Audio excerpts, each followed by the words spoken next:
let's go ahead and start the June 2nd, 2021 meeting of the Montpelier-Roxbury Board of School Directors. Meeting starts at 6:32.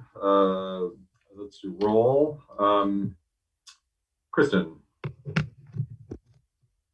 Here. Yeah. Here. Amica. Here. Andrew. Here. Amanda.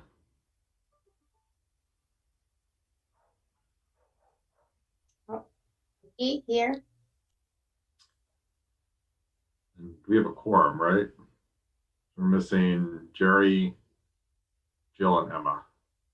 I think we do have a quorum. Jerry was just in our finance committee meeting, so She might just be running to do something. We do currently have a quorum, Jim. All right, that's what I thought. All right, public comment. Again, if you could, Tina wants to go. Otherwise, if you hit the participant screen, you can raise your hand in the participant screen and I will see you. Otherwise, you can just do what Tina did and raise your physical hand. And I don't see anyone else with their hand raised, so why don't, Tina, floor is yours, and please introduce yourself. And there's Jerry. Okay, Jerry, want to just say your name for a roll quickly? Present. Great, thanks. Okay, go Tina.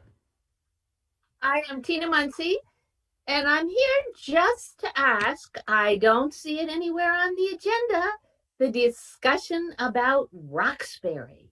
Now, you said after budget, after retreat, and so I'm curious, when might I see it appear?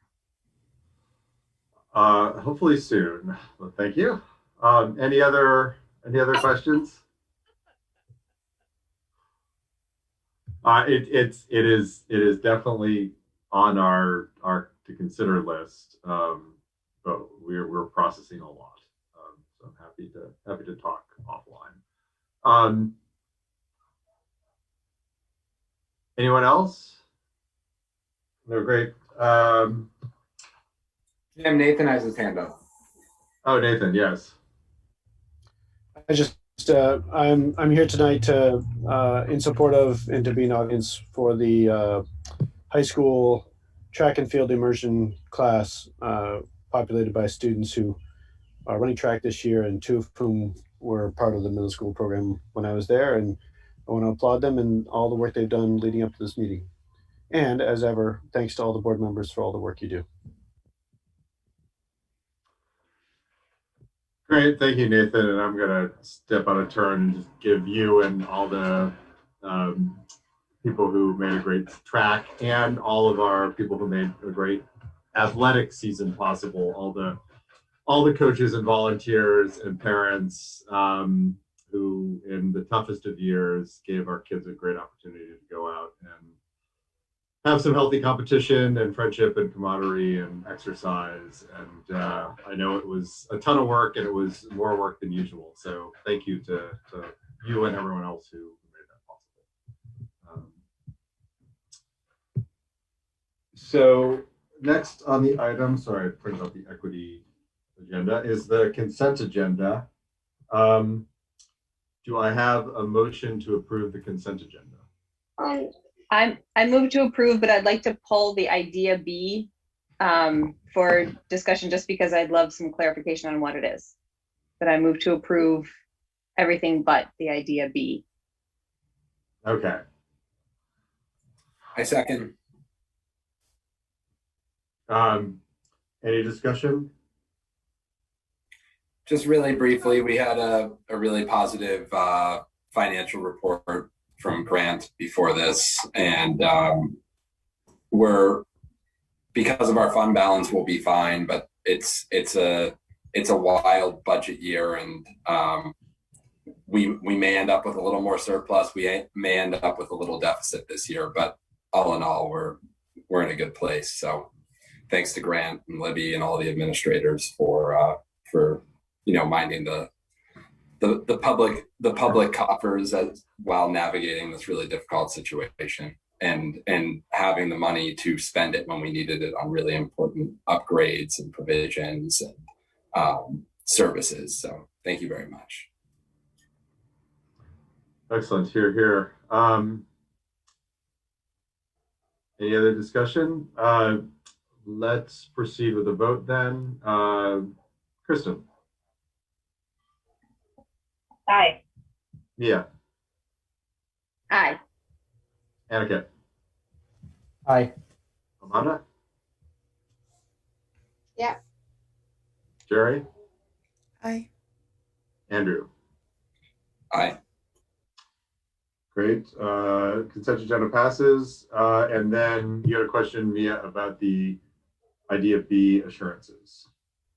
Yes, I just couldn't, I read it and I just still couldn't really understand what it is. So I just would love just a summary before I feel comfortable voting to allow you to sign it, Jim. Okay. Yeah, idea B is our is the federal grant money coming for special education. So IDEA is the special education law. And so with all of the federal grants that come, there are a list of assurances that need to be typically just check off, quite honestly, an electronic signature from me. With the special education funds, I think it's just it's a slightly different thing that goes to the board chair for whatever reason. I'm not sure why that one goes to the board chair and all the rest of them I have to do. But special education certainly has its own rules to it. So it's just grant money, and the assurances come from, we won't, that Jim is assuring that the money is used with kids with special education needs, that, that kind of thing. It's literally what the word means there with assurances. There's a whole laundry list of them. Okay, thank you. Great. Any other questions about idea B?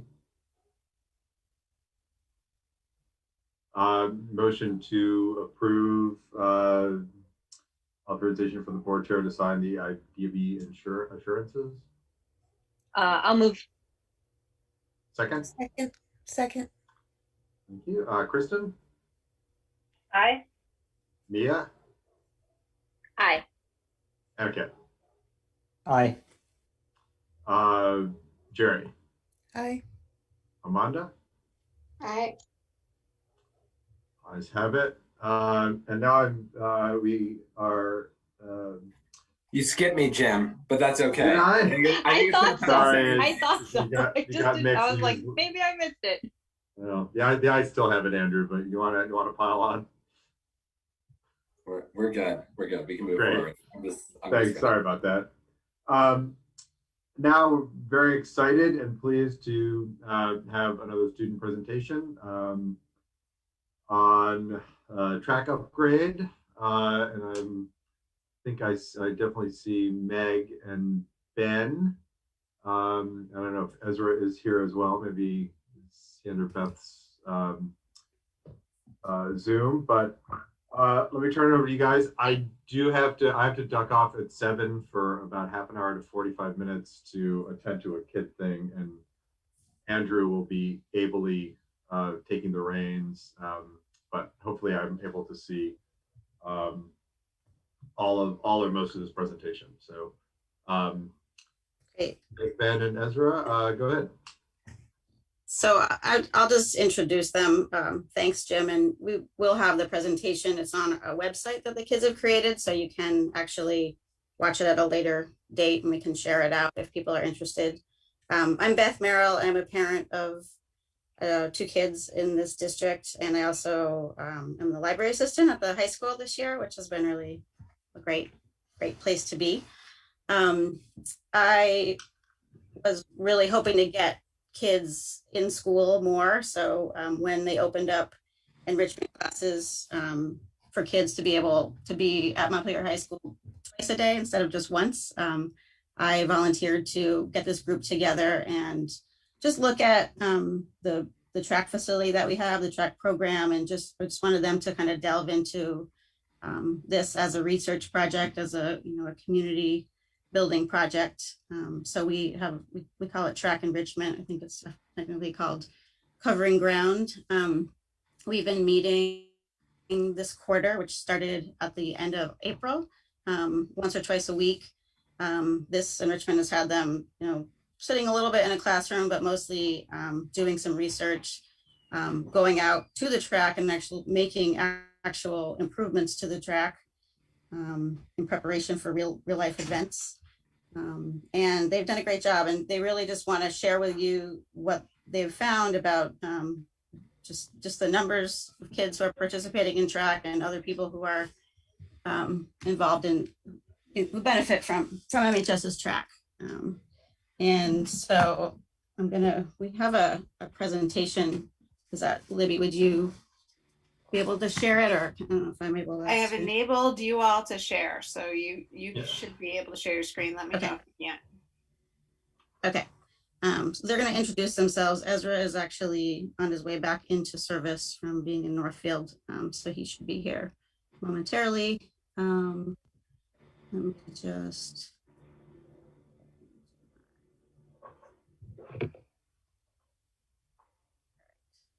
They're going to introduce themselves within the presentation. So.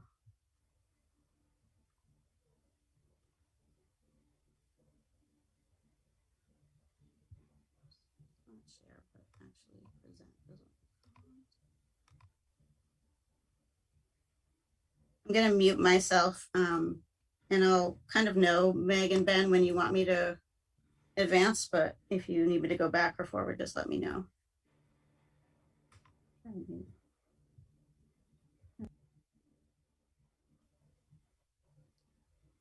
Okay, so this is our MHS track enrichment class. I'm Ben Witherell. I do the 400, the sprinting relays, and long jump. And I started running track this year. I'm Meg Bojan. I've run track for 2 years. I'm a freshman. I run some of the distance events, like the 1500 and the 3K. And I also started throwing javelin, which has been pretty fun.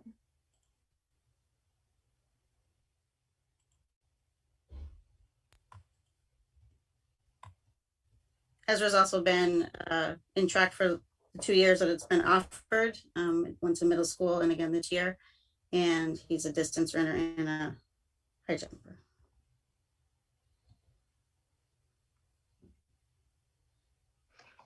So our goals for this presentation are to advocate for improvements to our track that would make it safer and just altogether better for everyone who uses it. We'd also like to coordinate with other stakeholders in our district to organize our advocacy efforts.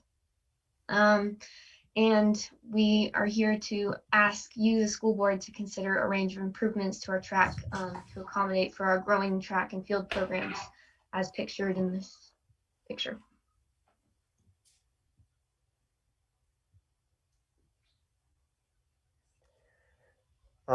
So far, we've had meetings with Andrew LaRosa, our director of facilities here, to talk about what he's done so far to work on this project. We've met with Chris Levine, the Harvard athletic director, because they just upgraded their dirt track, and to see what they did.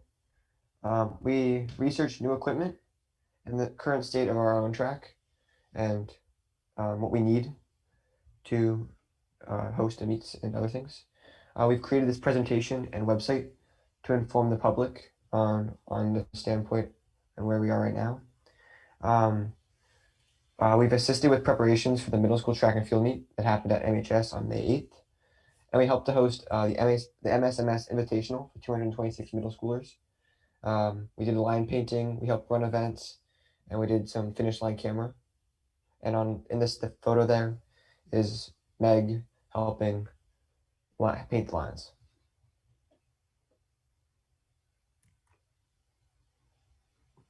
So when I was in 7th grade, there was the track club at MSMS was formed. It was a volunteer effort. We had 8 volunteer coaches that were parents, which provide transportation for us to get 232 because we didn't really have a space it was just harder for us to train at our track at that point. Before 2019, when I was in 7th grade, there weren't any track programs at the middle school level, and there wasn't really options for girls in spring sports. You could do baseball, you could do ultimate frisbee, but they were male dominated and it really wasn't like inviting. But in 2019, we had a team or a club of 24 athletes, 20 of whom were girls, which was a pretty amazing effort. And then, of course, in the 2020 season, it was canceled due to COVID. But this year we have 30 high schoolers and 50 middle schoolers in our programs, which is quite the increase. It's pretty awesome.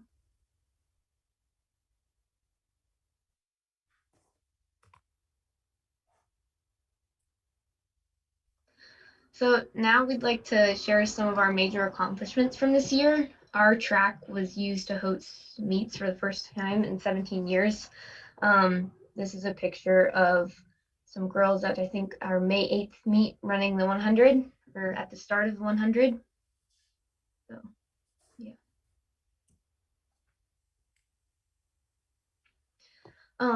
This spring, because of COVID, lots of middle school teams around the state had few or no meets on their calendars.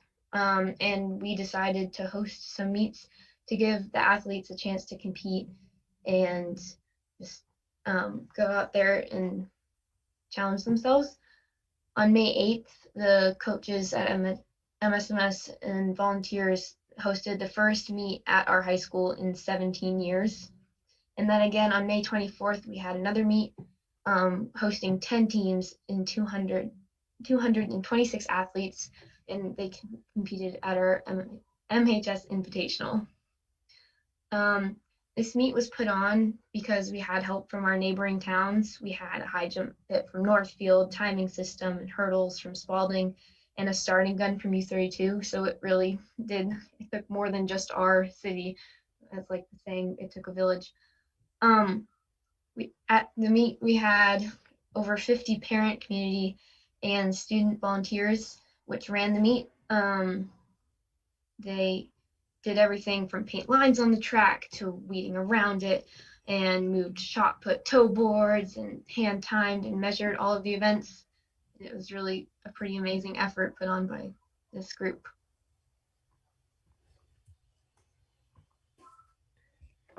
So we just have some photos of different events that were happening at that meet. In the center there is the hurdles. In the right corner is long jump. Bottom right is high jump, and bottom left is a sprinting event. At the MSMS team, they won both meets, even when they were facing in the second meet 10 teams.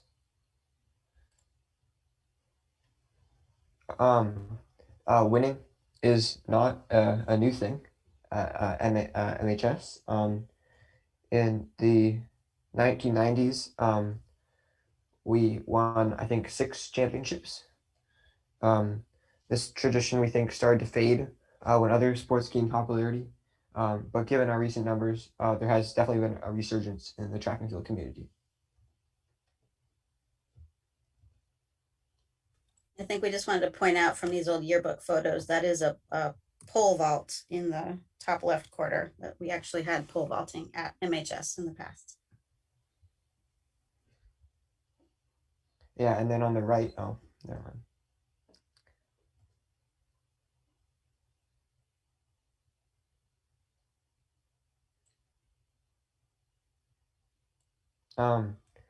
So the Montpelier Recreation Department is a program that helps generate interest in the track and field program for kids between 6 and 14 years old. It's been hosted at MHS on our track for years, and it'd be great to get kids interested in track and field on a better track. So top right is like a photo taken in 1987. And then the other ones are more recent. Actually, the bottom right one is some kids doing long jump too.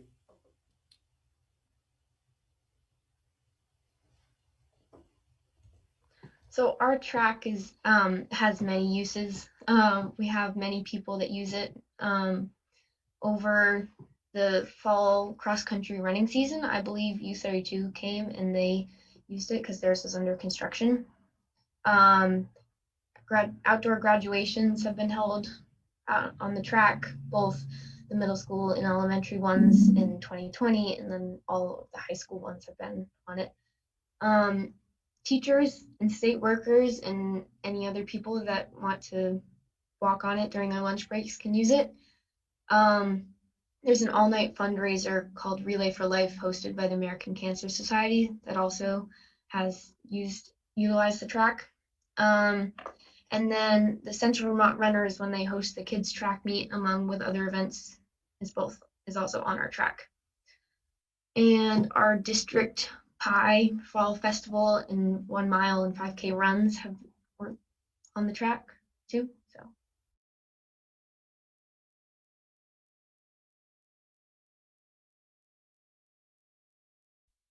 So there are currently 272 members of the Central Vermont Runners, 50 of whom are under 19. The Central Vermont Runners has been hosting the kids track meet at Montpelier High School for over 20 years. Years ago, they had over 200 kids competing in each track meet. And just last year, they had their 40th anniversary of the Central Vermont Runners group. They weren't able to celebrate with a track meet because of COVID, of course. And they didn't get to have a track meet the year before either because there wasn't any track that was available to host it. Some potential users of our track could be Girls on the Run, which is a elementary school and middle school running group. In the past years, they've had 700 plus kids. Unified Sports at MRPS community could use the track. MHS and MS we could host more meets, and that could also be an income generator. And it could be a community gathering spot for different groups of people who either work in and around town or come to run on it.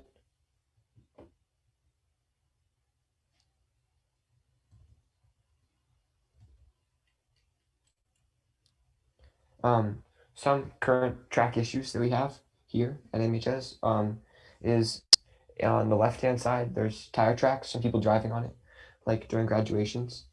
There are puddles around our track, which can be solved by better draining, and most of them are formed also by tire tracks. And broken edging, which is on the far right. This could be a tripping hazard for different people, and just is dangerous overall.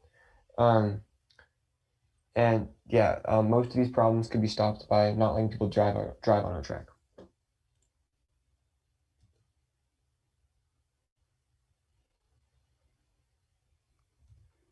These numbers were provided to us by our Director of Facilities, Mr. LaRosa. They are rough estimates of facilities improvement costs. There's fixing our wood curb around the track, which is a safety concern.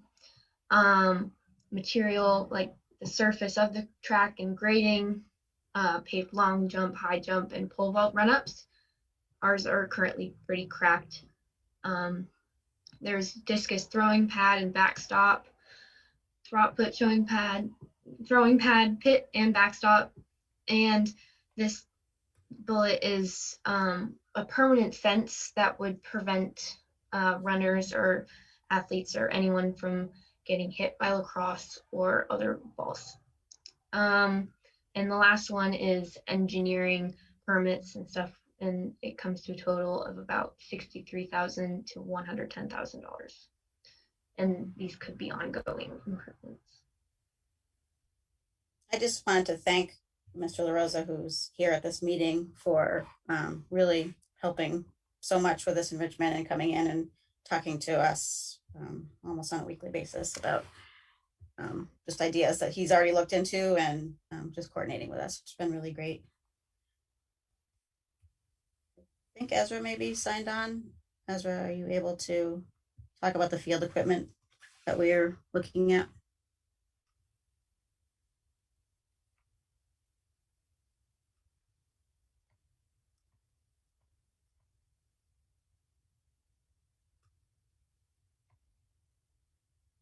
Not yet. Ben, can you see the notes? I can do it, yeah. So this is a list of different field equipment costs that would be basically needed to run a track program at MHS and MSMS. So the first one is high jump pit and the standards for high jump so that we can have a high jump here. The second thing would be hurdles. Currently we have 12 hurdles and you need about 50 or 60 for a meet. Also, a better long jump runway. Right now ours is cracked asphalt and is not the best for anyone to run on. And well, another useful thing would be pole vault, so that we could practice that and add that to our list of things we can do at meets.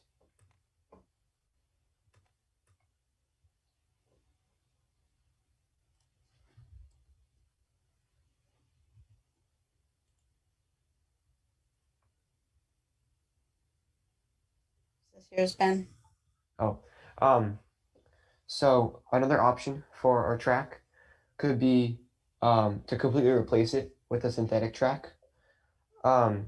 This would cost around $1.2 to $1.5 million. We believe that Montpelier taxpayers would support a bond or budget increase to finance this endeavor.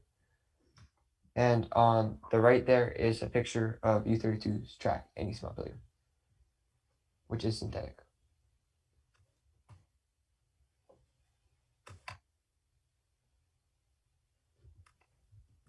So, in conclusion, where do we go from here? We have options, of course. We have improvements that we could do to our own track, as we have mentioned, and then of course the new synthetic track option.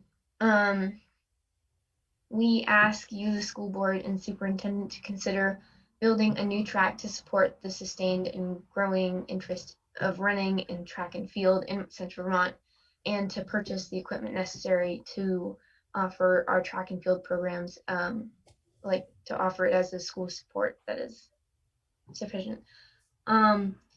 We ask you to consider to change your policies to protect our facilities. For example, no driving on our track, and make short-term improvements to our track if a new synthetic track is not possible. We have begun to put information on this website as well, so feel free to take a look at your convenience. We hope this presentation has given you a glimpse of what's possible for the MHS track and field. Improvements to the physical space will benefit many students at MRPS, as well as community members, young and old. We're wondering how we might continue to support the board and our administration in moving these changes forward so that we might see improvements in the near future. We're happy to gather letters or support or petitions to do further research to help determine what's feasible for the MHS track. Thank you for your time.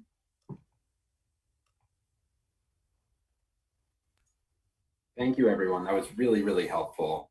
We really appreciate the time and energy you put into this, and it's really empowering to see students driving an initiative of this nature, and also in the face of such unprecedented adversity this past year, organize these important events. Like it's not really social distancing in this regard. You physical distance, but you guys came together as a group of runners, and that's really empowering and exciting to see. So kudos to you all. I want to open it up to the board for questions. I see Mia, you have your hand up.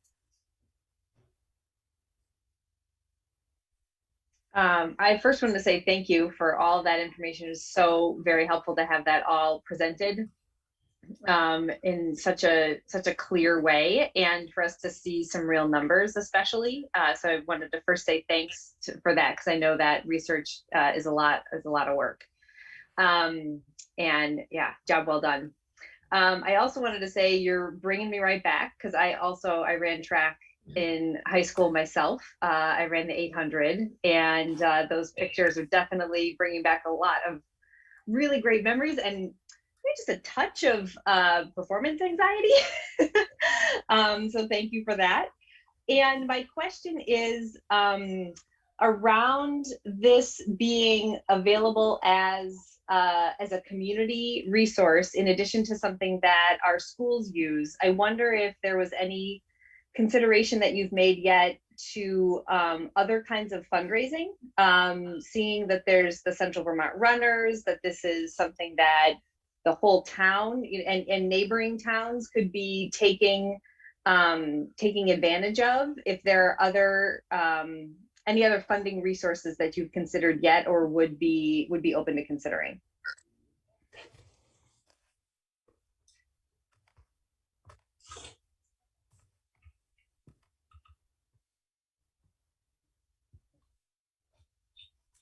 I think that we, well, just speaking for the students, and just kind of going on Mr. LaRosa's suggestion, we looked at what are the issues right now with the track, and what are the goals, and didn't focus so much on the funding, because we're not necessarily that well versed in that. I mean, we do feel like there would be, this is an asset to the whole city of Montpelier. At the same time, it's like a resource that our school district really I feel like we really need to get this up to speed to be able to accommodate the 80 kids who are participating, in spring, and the middle school program just keeps growing. So I mean, I think we'd be open to it, but that wasn't necessarily the focus of our course.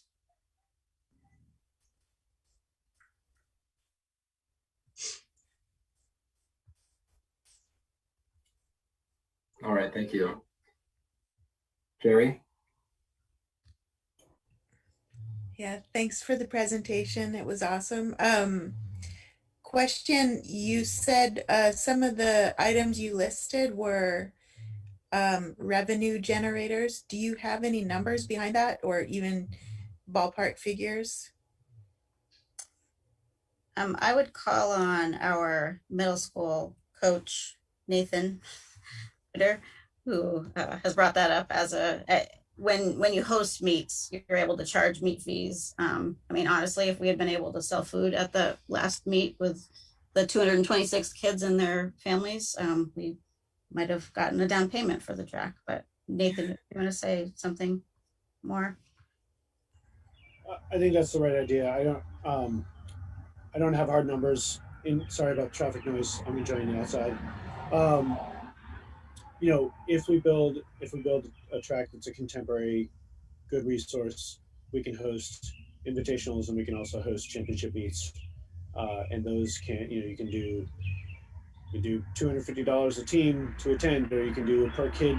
And I think it's worth talking about access and equity and things like that. And we want to be inclusive. And the meets we held this year, we didn't charge anything because we just felt like it's a service to the young runners of Vermont to be able to compete at all. But as we get more competent at that, and if we have a facility that's really top notch, or at the very least contemporary, then I think it's reasonable to charge those fees. And it's probably not enough to fund a bond, but it would probably go to defray a lot of the direct costs of the program in any given season. And then it's a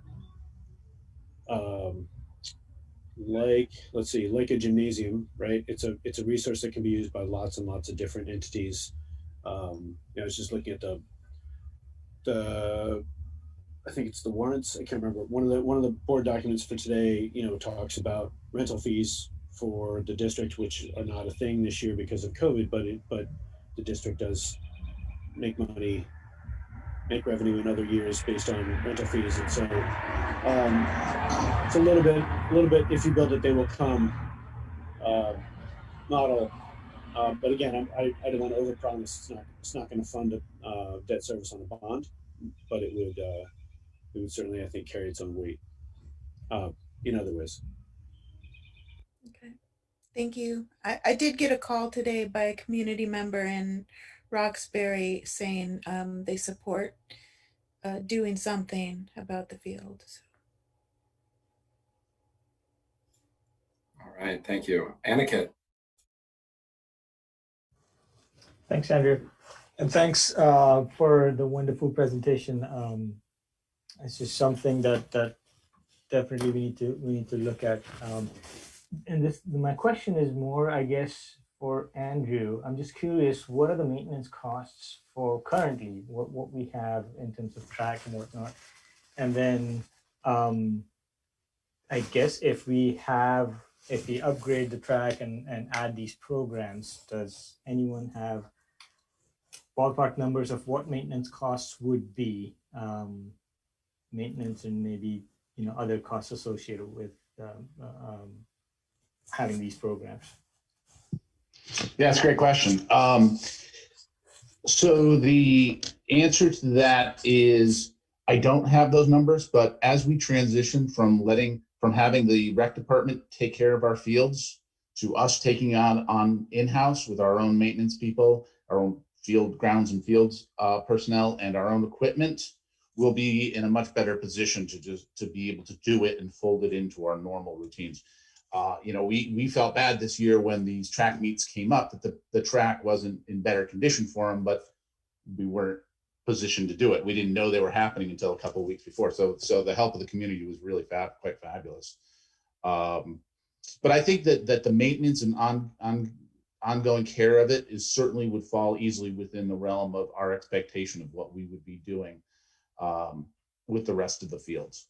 That 20-year, I want to kind of go on a little bit of an aside here, that 20-year mark, that 17-year mark is really, as I go back and look at the history, I want to, it was about that time that we started to let our athletic facilities down a little bit.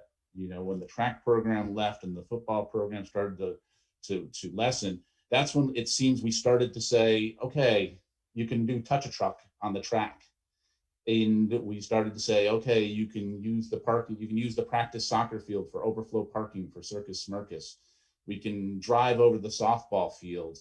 We can do all kinds of things that would never, ever happen in any other school district. And I think that we now are positioned to really make some solid improvements to our fields. And that was one of the things that when we originally talked with Beth and the students was, unless we do a paved track right away, we need to still invest in our facilities. There is safety concerns that we need to deal with. It is a fundamental piece of the campus that needs to be taken care of. And we are in a position to do that. We're going to be putting that in the budget as it comes forward. I'm going to break out athletic facilities so we have a better and clearer idea of how much money we're actually putting into pure athletic programs, facilities wise versus just grounds. So that'll be coming up. So I really think that the track, if you look at the track, and we talk a lot about it, people look at the edging and go, oh, it's falling apart. Well, if you look at the traffic patterns, sadly, that's where the edging broke down, is where cars clipped it. And where it's flat and level and square, that was built in 1973. So we do have to change the habits around our campus and how we use them. And we're breaking habits that are, some of them are 50 years old, but we're getting there. As far as I know, no one's driven over the softball field this year. So we got to feel good about that. Thanks, Andrew. Very helpful. Emma? Yeah, I just want to echo what everybody's saying about thanking the youth athletes that are here tonight. You guys have put an incredible amount of work and thought into this. And I think if you put a bond forward and spoke the way that you did tonight to your community members, I think they would definitely vote to approve that bond. So I'm not sure. I just wanted to say quickly, like, I think public schools are at the heart of every community. And I think we have really strong public schools academically. And I think we can, I like what Andrew said about sort of we're in a position now to maybe start looking at how else can we strengthen our school communities. And I never played youth sports growing up, but I've been able to see it through the lens of a parent and community member. And I think I've seen all of you as athletes growing up. And it's really cool to watch you all succeed in your individual sports. And I think that brings the community together. You know, I was at the school tonight for a baseball game. There was a ton of people surrounding the tennis courts watching people play tennis. There was a lacrosse practice with a bunch of community members. There's people that come down to the baseball games that aren't even parents of the kids, you know, just community members that love baseball and want to watch it. And I know, you know, younger kids look up to the older kids. My daughter does gymnastics, and word on the street, I think, Ezra, are you the only guy on the gymnastics team? I am, yeah. So you've got notoriety. People look up to you. The community follows you guys as athletes, and it brings us all together. So I'm 100% supportive of, you know, if we're in a financial position in this town to invest some money into our facilities, I would like to see that happen. My question is, in terms of, maybe this is for Andrew or Libby, or, but in terms of like a bond, if we wanted to get something kickstarted for facilities, would it be, would that be a bond that the school board puts forward, or would that be something that the citizen, like a citizen initiative bond? Be a school board piece. Andrew and I weren't here when the last bond was created, so we'd have a lot of learning to do about how to do that. I think to help guide the school board through it. But the other piece is that, you know, we're getting considerable money for ESSER 3, and while we can't use ESSER 3 on a track, we can use our capital fund on a track. So it may not be a need for a bond, or there may be. You know, we would have lots of decisions to make around how to fund such a project that certainly Andrew, Grant, and I have talked at length about. But if we can't use the federal funding coming in for something like this, but we can use the federal funding for projects that we are already planning to use for our capital fund, like window renovation and replacement. So there are ways to use buckets that are coming that may not require a bond. Maybe it does. Maybe I'm totally speaking out of turn because we haven't done a huge amount of research on it yet, but we are talking about all of those options. So yeah, I'm really supportive. I mean, I don't really want to, I don't want to have to like move things around. Like, I think use ESSER funding for what we want to use ESSER funding for, and then make sure we have funding available for these types of things. When the baseball team came to talk about their field, I had requested a little bit of information about like prior spending. So Andrew, I'm really interested in that. You know, like, what has our historical spending been on what sports? And I just think we need to like sort of create a long-term vision for, you know, when do we spend money and be equitable. But all in all, I just think, you know, when parents and community members are able to go to art shows and theater productions and track meets and, you know, baseball games, like, that strengthens our community. So I'm 100% supportive, and thank you for coming tonight. Yeah, and in terms of process here, Emma, and then I'm gonna get to Amanda and Mia, but I just wanted to respond to that particular notion. We did create this facilities committee, which hasn't really had the bandwidth to meet yet. And I was thinking before this, I was emailing with Anna and some other community members about the end of the MSMS building committee and the creation of this facilities committee. I think this is a great issue to refer to the facilities committee. And I think we need to get a facilities committee meeting on the calendar in the next month or so here. And I think this should be one of the first issues that we talk about in light of the capital plan. I think we need to flesh out the charge, but when we talked about it before and I wrote down what everybody said, I think that'll be pretty easy for us to do. And then I think this could be, one of the first big issues that we talk about in the context of the capital plan. And obviously Andrew LaRosa would be there, and Libby and that committee. And then we could make some progress on that heading into the fall. I don't know what people think about that, but I wanted to propose that. Andrew? Well, one of the things that Matt Link, the athletic director, and I are working on is we're going to fold in a athletic fields section into the facilities report, where we look at not only just the fields themselves, their usage, their care, their maintenance, their sort of a 5-year plan for their improvement, as well as, to the best of our ability, Matt's ability, to track where athletes are. So we can see groups coming up before they get to the high school. We can see where the trends are, so we can adjust, and we can make sure that we're prepared that, we're going to have, and it's, in a small school, it's tough because you get a group of friends and say, hey, let's go do it, and suddenly your team is doubled in size. So, but it's better I think it's going to be better that we at least are making an effort to sort of track this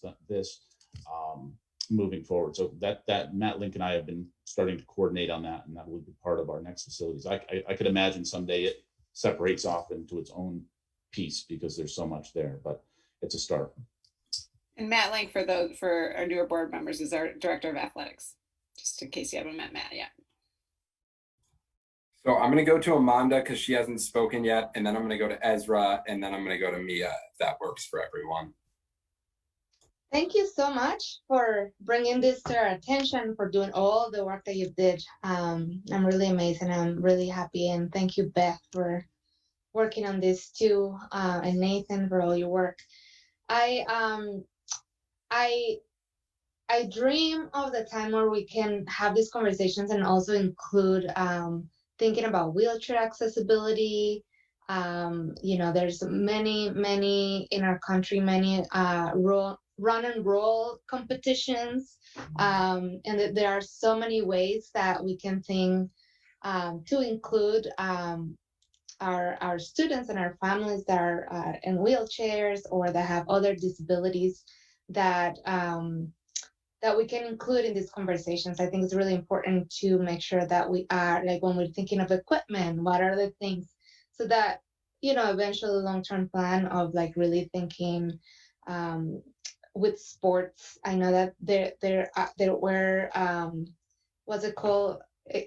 Was it called inclusive sports? Unified sports that was at the elementary school. That hasn't happened last year. It didn't happen this year, obviously. But so just like to think about when we're thinking of any programs around exercise and around, this freedom, that we do include our communities that have other types of fun that can be included in like the track. I know that when we did we didn't do it, but when our district did the race against racism a couple of years ago, that was like a conversation that we were having. So I really hope that when we're thinking about this plan, that we also think about that. And I support. I'm a wannabe runner that doesn't run, but I dream of running in my head every day. So I, support you all. Hopefully I'll get excited to run. You're a very fast walker, though. Thanks. Maybe if there's a new track, you can run on that, Amanda. That'll be inspiring. Maybe. I did sign up for a 300-mile challenge in 2021, and I have done 1.5 miles this year. So I don't know how I'm gonna make it, but I will. And just before we move on to Ezra, Andrew, do you want to address ADA accessibility when it comes to these types of projects?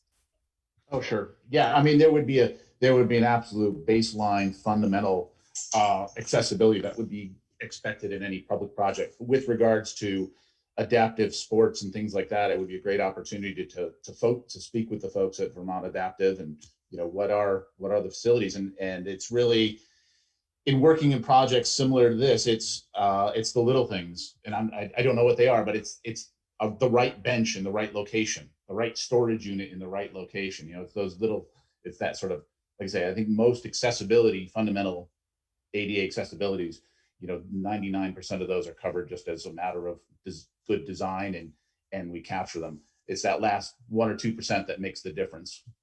And we absolutely, if there was a serious consideration of moving forward with this, and that's one of those things that number, that 1.2 to 1.5, you know, as any of you, I don't know how many of you were involved in the last bond vote or have been involved in bond votes, they roll up, because you're not going to just do the track and without doing the lights, because you're going to have the trucks out there digging it up. So you're going to make sure your power's up to date, because those poles were put in 73. So you're going to put in metal poles with LED lights. Well, are we all tired of the porta potties out there? Yeah, we're probably pretty tired of the porta potties out there. Concessions, what do you need to do concessions wise?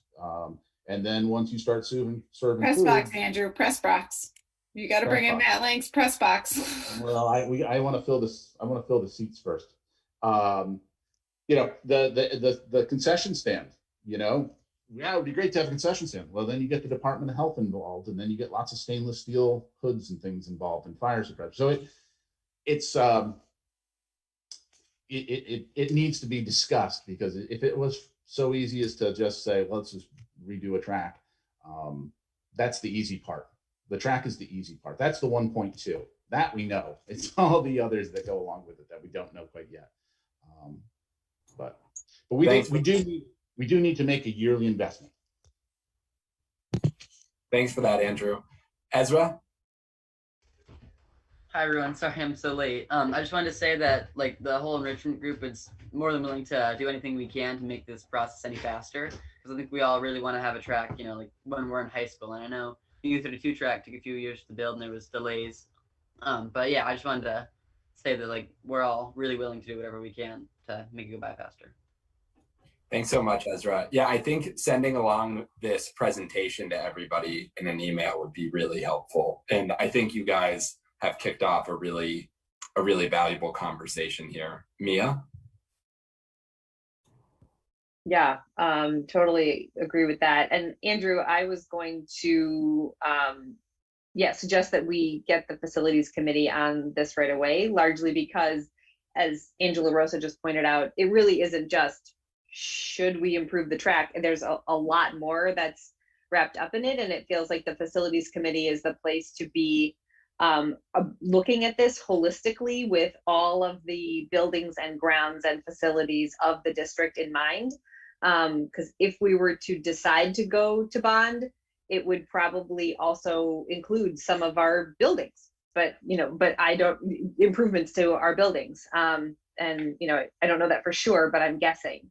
And it also seems like the facilities committee is the place to do the research on not just what are we going to do to hit the baseline requirements for ADA, but how do we incorporate adaptive sports, and can we and should we put our focus and our resources toward that, and that kind of thing. So, and as the facilities committee is thinking about this, there's a couple of sort of plugs I'd like to make. One, I would love to invite students to be a part of that committee if possible, to help in as the discussion continues. I think that would be really, really valuable.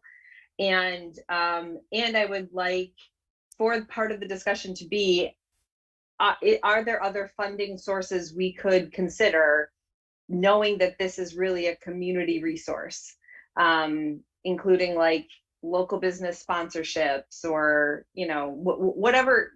I just would like that to be part of the conversation. Obviously, that's not a decision we're going to make today, but I really would like to have that seriously considered, as we are also considering using taxpayer money for these things. So those are some of the points I wanted to just put out there to be part of the conversation. And then I do have two follow-up questions. One is to the students. This might have been in the presentation and I might have missed it, but do you have maybe an order of priority the, for spending the money, or the improvements that you need. And if it's in the presentation and you're emailing it to us, great, that'll be very helpful for us to refer back to. But if it's not, I think I would just be requesting that maybe that could be a follow-up conversation that you all could have and then send it to us, to help give us, from your perspective, here's what I would tackle first, and then second, and then third. So not to put any of you on the spot to name that right now, but that's just a request that I'm making. And then the one thing that it felt like we could do immediately and probably should is changing the use of these so that there's nobody's driving on the track anymore, et cetera. But I just have a question around whether or not that is the board makes that call, or if that is an administrative call. If there's a policy that we need to change, then we should do that, or if it's actually procedures that need to be adjusted. So that maybe that's a question for Libby. Yeah, there's nothing in policy around that. I think the decision was just made that, parking was an issue for certain events, and that people started, people now park on our property on MHS at the track without even talking to us about it for weekend events. Like on the track? Yeah. That's more, and those of you, I've only been in Montpelier for 20 plus years, so I'm a newcomer. So I'll tell you how you really feel. I think really that really was part of that 20 years ago when the schools and the city were one, more or less one, and there was boy, parking's getting tough for 4th of July. Well, let's use the high school softball field. We'd like to do touch a truck. Well, we're not going to drive trucks out onto the rec field out on Elm Street, and we're not going to put them down at Dog River. Let's drive them around, but let's put them at the high school. So I think it sort of just evolved over time. So it's sort of been expected. Tom Allen actually had a conversation, the head of custodial services, with a woman who was pulling up onto the grass, and he said, "We're not parking here." She said, "Why not?" It's because it's a field. It's not parking. So it's really been habit, and it's going to be, quite honestly, there's going to be some tough conversations in the coming year as we come back to normal, when the city farmers, the Thanksgiving farmers market, the 4th of July, touch a truck, Circus Smirkus, and we're in a small town, and we're trying to get away from driving a mile across town to park to watch fireworks. And I know that's more out of towners, but that's going to be a hard conversation that we're going to have with the city as we go forward, if we're serious about this. I want people to look at how open our campus is, and it's one of the fabulous things about our campus. It's so open. Yeah. But go to any other go to any high school, middle school you go to over the next couple of months, and you will see there's absolutely no way anybody, whether it's a fence, whether it's boulders, there is no way that you're going to, no matter how modest the field is, you'll notice that there is a clear indication to the community. We don't use these for anything other than athletics or related type activities. So I guess I'm wondering, is there something you need from the board in order to start that shift, or is that something that you? No, I think that comes from support, right? So that would be a piece a call we would make, that we would not be allowing to do it, and I would venture to bet that the board would hear critique of that decision, although we didn't hear much from the mudlot, and we expected the mudlot to have more critique from the community than we didn't get any. I don't believe, Andrew, at least I didn't. But I would make a bet that's the board, and that would just be supportive, support of the decision that's made. But yeah, Andrew and I are both in agreement that we need to figure out how to stop the parking on our facilities, unless it's a place that's meant to be parked on, of course. Right. but the track, and because it does mess it up, and it does cause significant safety hazards that we then have to fix before our soccer players can compete on it, Before we move forward with these last couple of hands, are there any board members that do not support protecting the track from people driving on it and parking on it? Because I want to give our administration our unequivocal support here so that they can move forward. And if we get a bunch of angry emails or calls it's on us to back them up. So I just want to ask that question.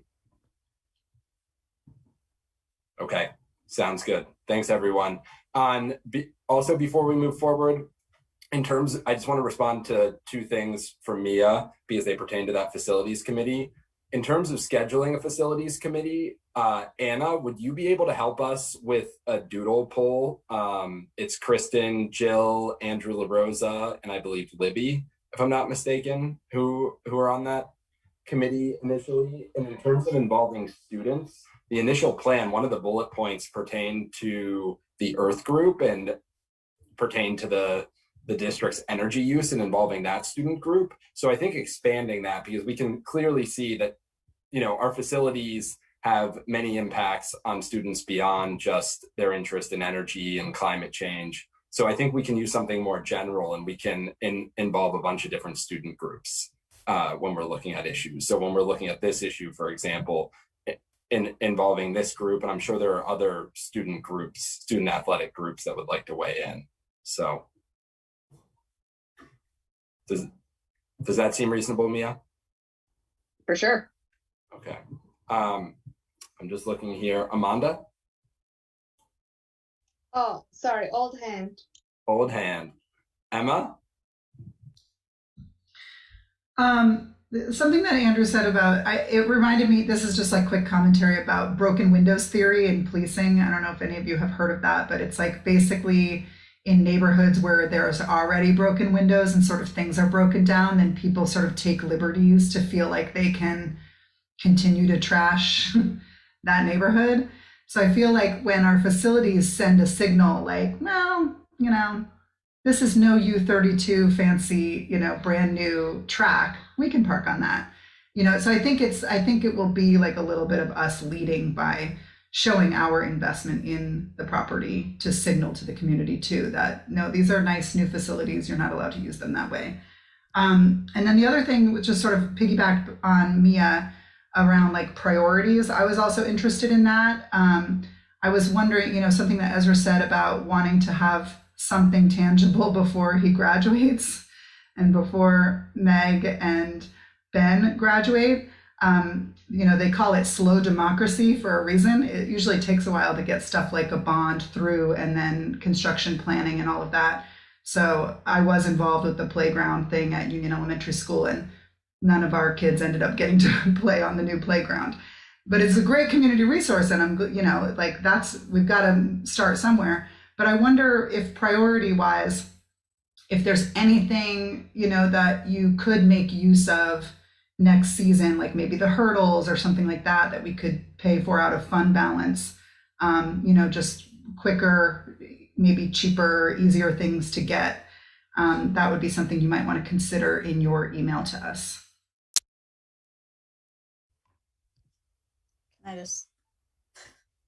So not to, and actually Meg absolutely do that. For me, now that people are actually running on that track, the edging is the number one priority. And it is going to be, when it was just sort of deteriorating and we were taking over, it was like, all right, we'll go out and spend a couple thousand and we'll transition edges and whatever. But if we got kids out there really running, we need to have that reconstructed properly. And that is not going to be something that we're going to be able to just sort of take from other places. Like, we're going to need to, if this track program is going to continue on that Cinder track, we're going to need to, we very well may need to do that to say, it's going to cost us $30,000, $40,000 to clean this up and make it safe, whether it's for 1 year or 5 years or however long. But that would, for me, now Meg.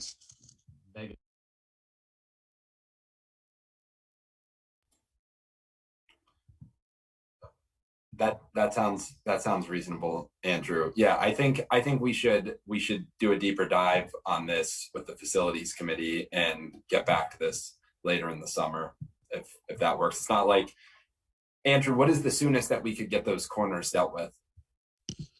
Well, I don't think we're going to be, ideally we would have them. So, okay, so we've got a budget already passed for next year, right? So that money's going to have to come from somewhere if we wanted to have it prepared for the spring meet. for the, you know, for next spring season. So if I knew where the funding was coming from, we could put it out to bid and maybe tackle it at the end of the, you know, maybe catch a window between the end of the soccer season and the snow flying, or at least have people lined up to do it right when the snow melts. And you know, maybe there's some grass seed out there and some you know, straw out on some grass that's waiting to be mowed. If that funding doesn't come, well, then we'll have to build it into next year's budget. And then, so that would be the next year. I got my fiscal years correct? Yeah, I don't want to get ahead of ourselves though. I think I think we need to be looking at that, the field and the track and all the campus in general, and we need to really think what's the vision here. Because I don't think any taxpayer wants us to pay $40,000 to pay the edging and then tear that up the next year to put a synthetic track down. So I think we're getting a little ahead of ourselves, and we need to think about what it is that we really want to go for and present that to the board at a later date. Yeah, I was just asking to put it into context. You know, so we have Beth, I believe your hand was up, and then Mia again. Yeah, I just wanted to say we learned from Andrew that equipment budget is Matt Link sort of has jurisdiction over that, and facilities, you know, more permanent changes to our grounds are through the facilities budget. So I think there is a distinction, like Emma brought up. Could we get a, you know, lower hanging fruit like the hurdles or the high jump pit? And it seems like those are things that with $10,000 or $20,000 we could do a lot and improve. I mean, right now we're not able to offer the events that compose a track and field team, and you know, thanks to the generosity of other schools, we were able to have a meet. But in terms of kids actually practicing those events, that can't happen right now on site. So that is something that it sounds like it comes from an equipment budget. I don't know if that makes any difference, but yeah, it's decisions Matt makes for the athletic department. Yeah. Mm-hmm. So if there were money that Matt could find, I think that would be great. And I'm sensitive to the fact that we're running 40 minutes over. So on this particular topic, though it's a really important one. So Mia, do you want to just get in one last word on this and we'll move forward? Yeah, that's a really good segue. I was going to make a motion to send this to the facilities committee. I don't think we need it, but I'm happy to second it. Okay, because we did that, I believe, with anyway. I think it's helpful for us to make a formal movement on this because the students have done a ton of work to give us the information, and it feels like that's us taking it seriously. Sounds good. And Anna, can you confirm that you'll send out a doodle to get us all on the same page?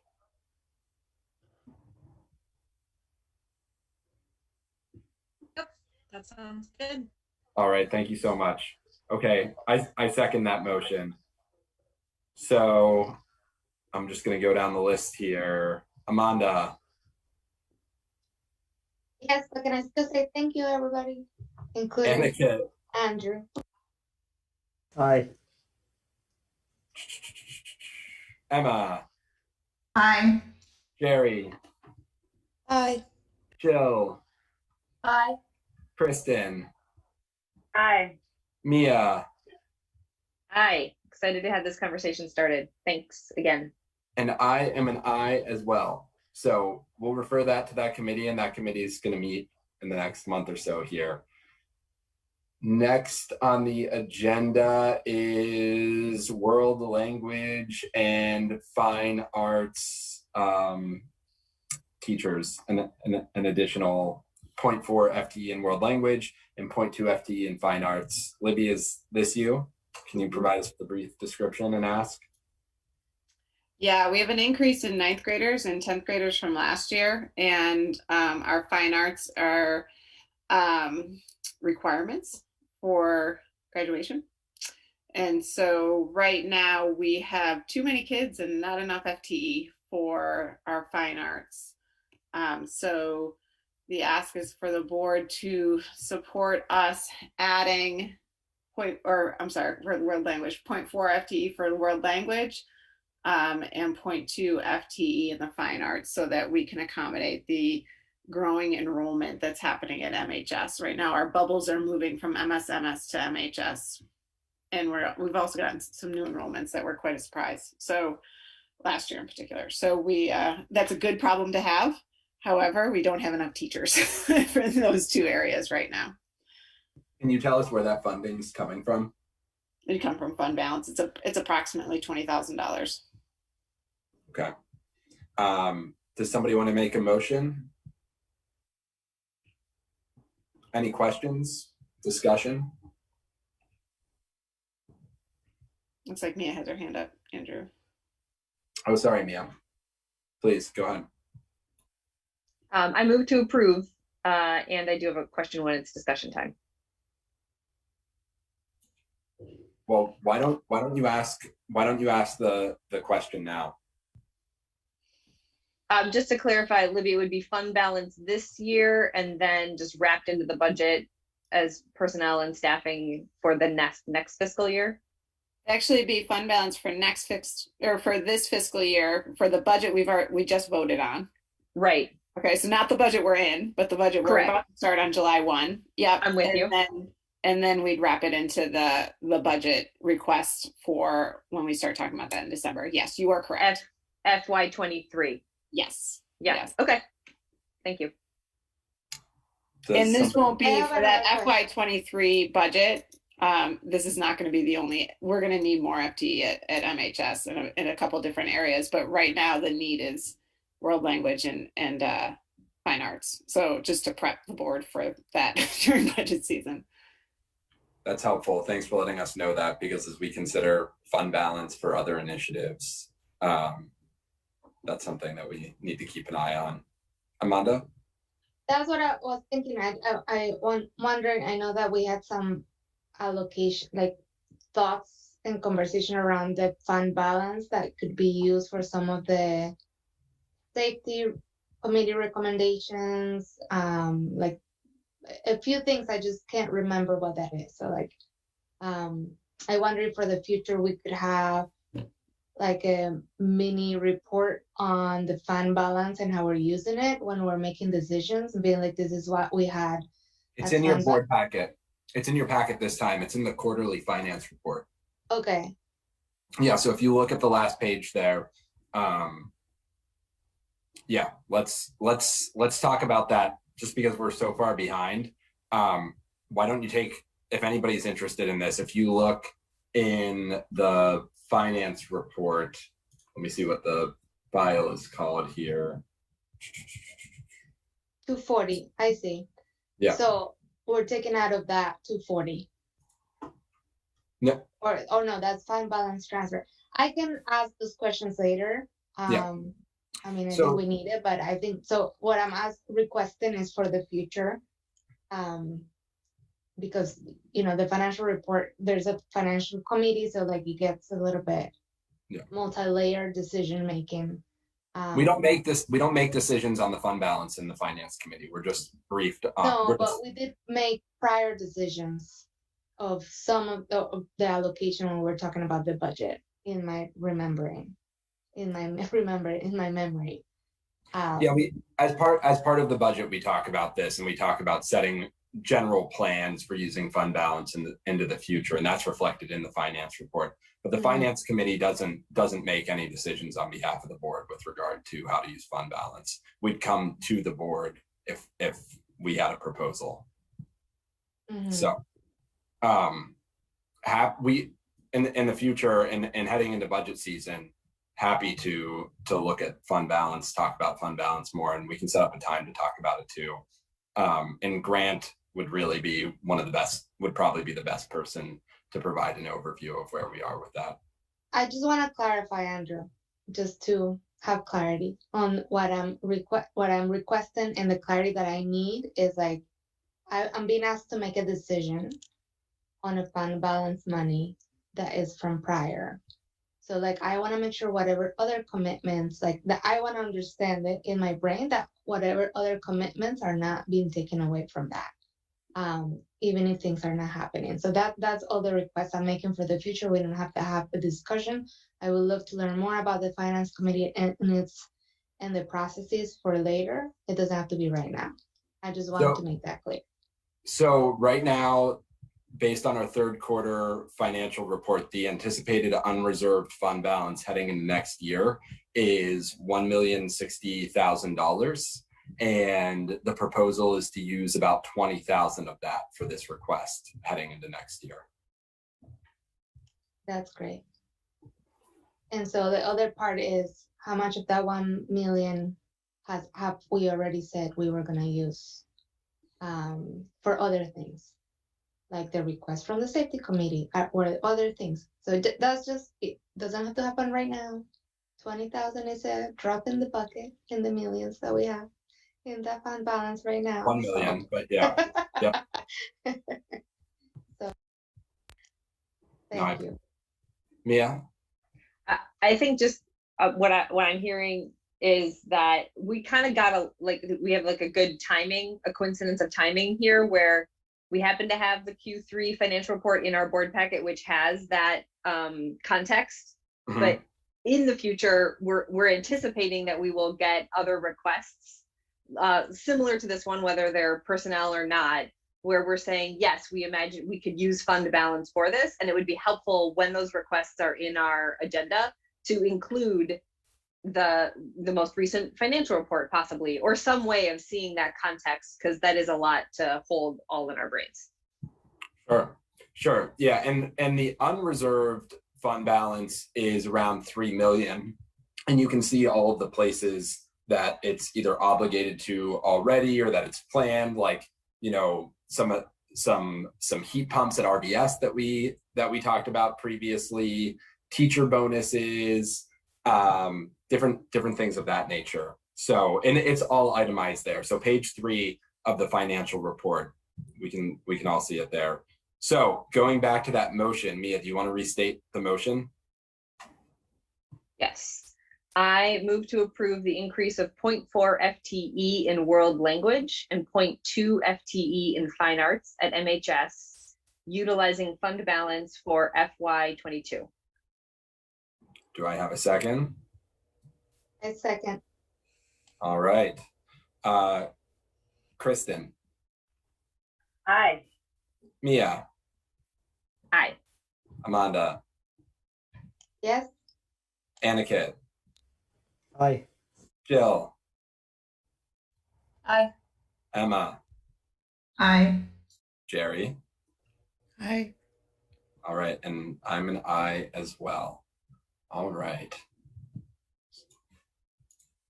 So next on our agenda, sorry, I've lost the agenda because I wanted to pull that up to provide that detail. ESER 2. Thank you. ESER 2. Libby, is this you? I think it was just more time for the board to ask questions around ESER 2. All right. Do we have questions?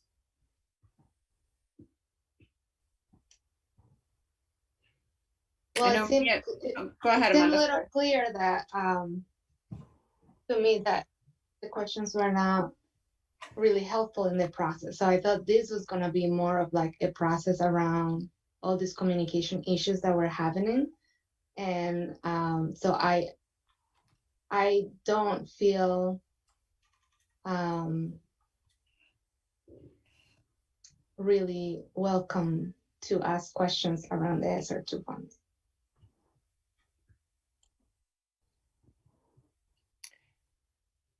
So one of the questions Mia had last time that didn't get answered was the feedback from the, Mia, if I get this wrong, correct me, the feedback from the community and how did that influence the decisions that were made? So from the community, based on their feedback, the summer programming was drastically increased. The money to spend on summer programming was drastically increased. And we made commitments to to our families who are eligible to receive subsidies to pay the rest of that for part two in particular. And we also increased the offerings to our community in terms of the sports programming that actually came from our staff who are also parents and from our community around offering that kind of piece. So that was increased drastically. There was a lot from the community around making sure that we had enough human resources for our learners, particularly our struggling learners. That just further bolstered the administration's decision around the interventionists. So those two pieces were either bolstered or increased the amount we allocated for those pieces. And then, of course, the community liaison was something that was supported by the safety committee as well prior to asking. So those were the main pieces that I didn't have a chance to answer last time for you. And the interventionists, just to refresh my memory from the presentation, those are during the school year, right? Those are not included in the summer programming. No, they're not included in the summer programming. We talked as the principals and administrative team talked a lot about learning summer programming, and we really felt strongly that we needed to offer fun. not that learning is not fun, but we needed to offer chances for kids to be together and outside and running and playing and all that good stuff. And also I wasn't positive. We didn't try, but my assumption and one of my beliefs is that our teachers need a break. And so I was worried that if we asked them to do more, some actually would, and they need a break after this year. So there are several different pieces to not offering the learning piece of it, just actual summer school, if you will. There's also very little research that supports summer school as something that's effective. So sure, what we know that kids running around playing is effective in terms of social emotional health and just student well-being. So we wanted to really focus on that piece. I see Jerry has her hand up. I have some follow-ups, but I can kick it to Jerry and come back. I've done a lot of talking tonight. Okay. So I listened to your podcast, Libby. I don't know, it was more than a week ago, I guess. And you mentioned that the community liaison position had been put into, I think it's called School Spring, the job area. So I'm wondering about that role. Could you talk a little bit about that role, what they will do, or just let me know if I missed it and I need to go read something? Oh, no. So the community liaison role when the job description is to have a very small caseload of kids for our kids who are really struggling with engaging in school. In our district, it's very small. It's a very small group of kids. However, that small group of kids needs a whole lot of support, and their families typically need a whole lot of support in terms of connecting with community resources, just being there, getting the kids to school, like physically driving to the house and saying, let's go, we're going to school, building really one person to build a really high quality relationship with that family and those kiddos. So that's what we're imagining. We're also imagining after Julia, I think Chavez spoke to about mentoring services for kids, particularly our LGBTQ plus community of kids. That was, as soon as I read the letter that she presented, I was like, well, that's a great job for the community liaison to lead as well. So we've added some pieces onto it. So really it's that connection to school and community resources for our families who have the hardest time at it. And kids need to be in school. So of getting kids into school. We actually may have some success with our hiring, which I will be so excited to announce if it all works out. But we're working on that piece today over a lot. So I think we found somebody good, really good. That's great news. Thank you. Jerry? Hold hand. Any other questions? Okay, Emma? So yeah, it felt like there was a misunderstanding, at least on my part and maybe others at the last meeting. And I'll just say, like, I don't think that it was communicated very clearly to the board what our role was going to be in the ESSER process and decision-making process and allocating funds. So, I thought at the last meeting that there was more of an opportunity to sort of like ask questions and understand better, why decisions were made. And it did end up feeling like, maybe that wasn't our place, that the decisions have to be made quickly and that the way that these funds are going to be managed, it's an executive decision by administrators, which is fine. I just want to sort of understand what the role is of the board moving forward. If there's, I think I heard you say, Libby, in the last presentation that the next round of ESSER funding would require more community input and process. And I just sort of want to clear the air around like what, I didn't think that any of the decisions of how to allocate funds were bad decisions.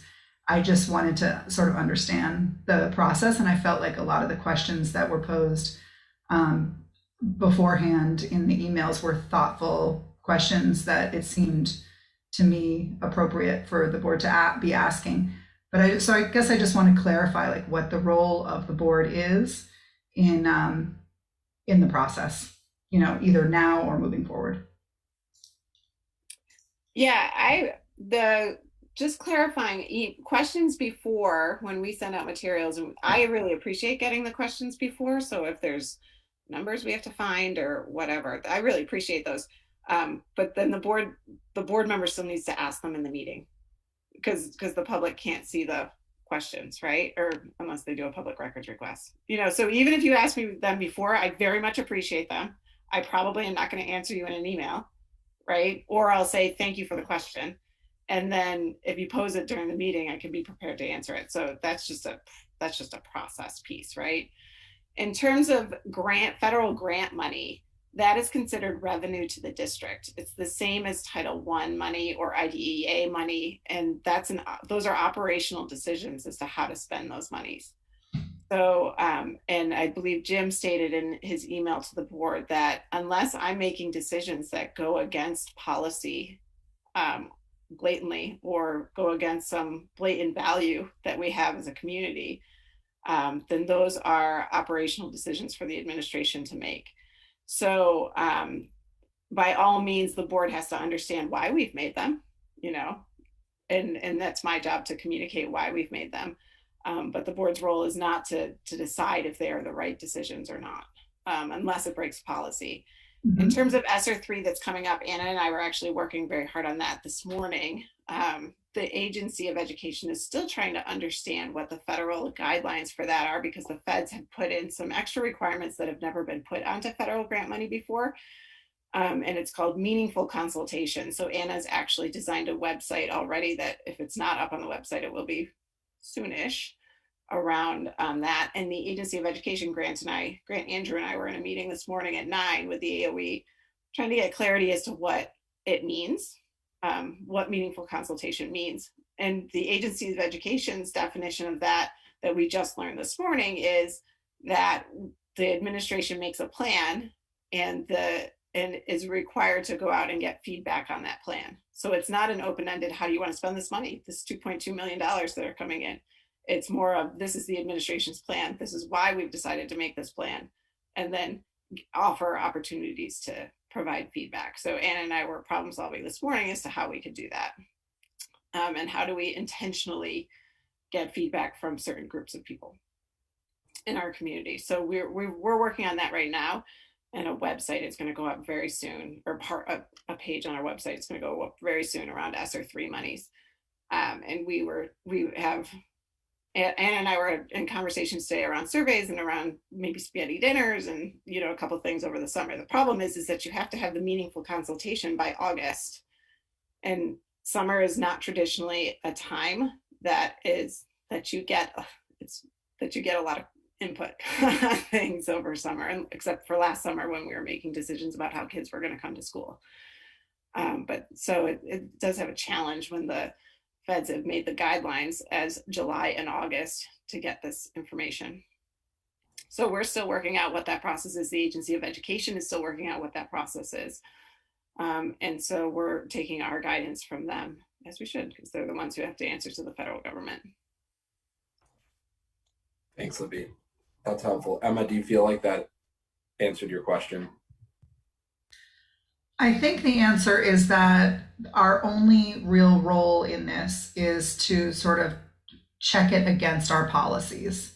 And if the spending plan, if we feel that the spending plan is in any way in a violation of one of our policies, that would be where we have room to ask questions or suggest changes.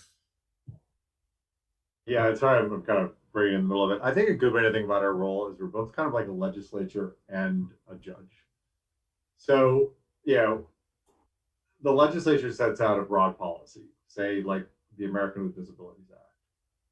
And then Libby's in charge of executing that, like an administration is charged of, executing or administering that policy. So say Libby decides that they're going to put in ramps. She could have put in elevators for certain places where there would be stairs. She decides to put in ramps. She thinks it's the best decision. So we judge that against the policy. So, the legislature sets a kind of a broad law that would require that some accommodation be made where, where there's stairs or a need to go from one level to another. So Libby decides she's going to do ramps. She could have done elevators. We might think elevators would be better. So when the question comes to us, the question is like, did she adhere with the policy, which was to make an accommodation? And then we ask, is that accommodation reasonable? And a ramp is reasonable. We might think elevators are better. We might think both are better. We might think there's a third solution that's better. But that's not the question we're asking. And we're also not part of the decision-making process with her about whether there should be ramps or elevators. We can ask about her what her decision-making process was in terms of what she chose, but we don't make that decision with her. And as long as it's reasonable, we, that's kind of the question we ask. Does that make sense? Yeah, I mean, like Congress sets the Clean Water Act, but the EPA implements it, and the EPA does not implement it with Congress. It doesn't invite Congress into the decisions that the EPA makes when it decides to set a policy around implementation of the Clean Water Act. But then a court can come in and decide whether or not that policy the EPA implemented is reasonable. But a judge might disagree that that's the best policy, but as long as it's reasonable, that's like the extent of her role. So we kind of play those two roles, with Libby being like the executive branch. I don't know if that's helpful or confusing. The sort of thing that should have a bigger conversation. I think this is there is a conversation around, how equity is fitted into this relationship, how the work gets done in a way that is transparent, that is transparent to our communities, who we ultimately are accountable to, right? We are accountable to the community. We're accountable to the parents, and we're accountable to those who elected us. That's who we're accountable to. So like just thinking of, I don't think this is a conversation. I think we're in a moment of growth for this board. And I think having these conversations piecemeal, knowing that we have a really, really big, huge communication issue right now, the way that, I'm gonna talk for myself, the way that I feel unwelcome, the way that I feel that is attacked just like, people may seem that the questioning is a line of questioning. It's like, I am here to really ask questions around equity, around kids who have been marginalized in this district for a little while, that I want to see those results. And those questions, when we're talking about the impact of my questioning, it's the impact that is happening in our kids when we don't really, like, if I am given a decision making authority in all these things on policy, I cannot think of policy if I don't know what's happening. And if asking questions do not, like, are being, seen as an attack in the administration, we have huge communication issues. So I think even having these conversations about board roles and the way that the trainings have been given to us from the School Board Association, just like being without collaboration, treating us like little kids, treating me, feeling like I'm being treated like a little kid, of being told, stay in your lane since December. I think that there is communication issues that we need to solve as a board if we want to walk together in this path of, like, really thinking of all the kids in the district. So I don't want to feel every single board meeting that I'm coming here and, like, asking a question around equity, around what are we doing with the summer kids, because those are the calls that I get from my community around kids that are not being, whose needs are not being met.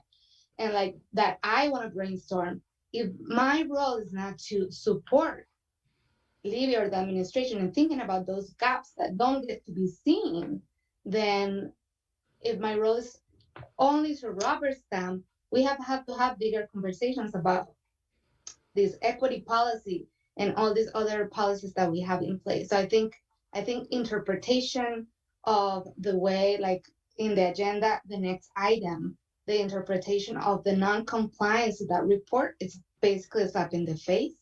That's the way I see it. Like, reading that beforehand without having prior communication is a slap in the face, that I think that we really should rethink the issue that we have around the way that we treat each other.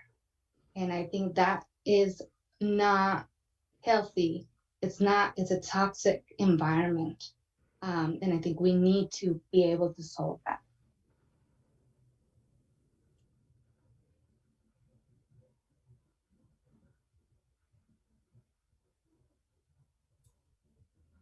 So I missed the last meeting, and so I don't know everything that went down, though I saw the messages, and I do feel like there has been a tense situation for a while on the board. And I think part of it, from my perspective, is that some of these questions don't come across as questions so much as sometimes they come across as expectations and accusations.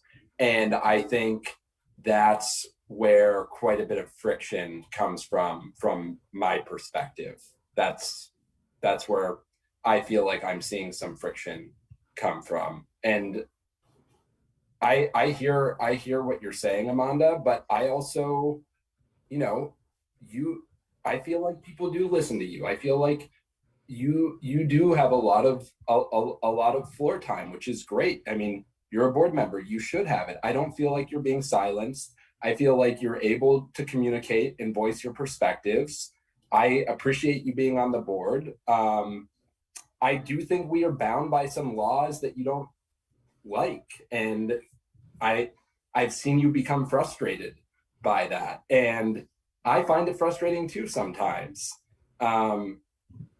So I do feel like as a board, we do have lanes that we need to stay in. I mean, we're a board of a school district, and I don't think we want to hamper, and I don't think we want, I think our administration has done a really good job on a lot of fronts. So to the extent that we can set visions and expectations and then work with our superintendent to meet those visions and expectations, to me, I feel like that's really our place. And sometimes I don't think there's any problem with questioning down to the detail level, but sometimes it doesn't feel like questions. Like, although I wasn't at last meeting, when I saw Jill's email, I could imagine where it was coming from. So I'm just articulating my perspective on this. I'm also going to be honest too. I mean, yeah, there has been several people have requested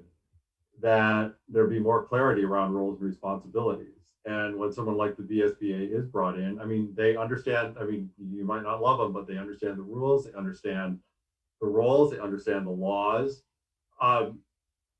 Who else is really better qualified to at least give some perspective on that? And I feel every time that there's a discussion about roles and responsibilities, and even when, like, frankly, some clear legal obligations are communicated, the response back is, I'm talked down to, I don't agree with that, we're redefining ourselves.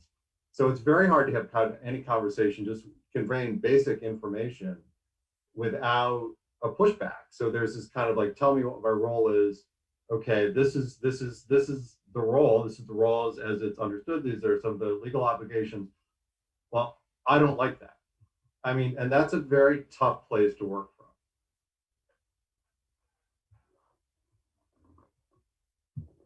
I mean, and everyone signed up for this role. There's other roles you can play. You can be in the legislature, you can be a parent, you can be a parent advocate. This is a particular role, and it has particular roles and it has particular responsibilities, none of which were created by anyone on this board. And we can certainly have, there's some room to play within that role. But if we don't like the role, it's the role we signed up for. There's a bunch of hands that have been up for a while. I'm hoping. Yeah, thank you. Yeah. Mia?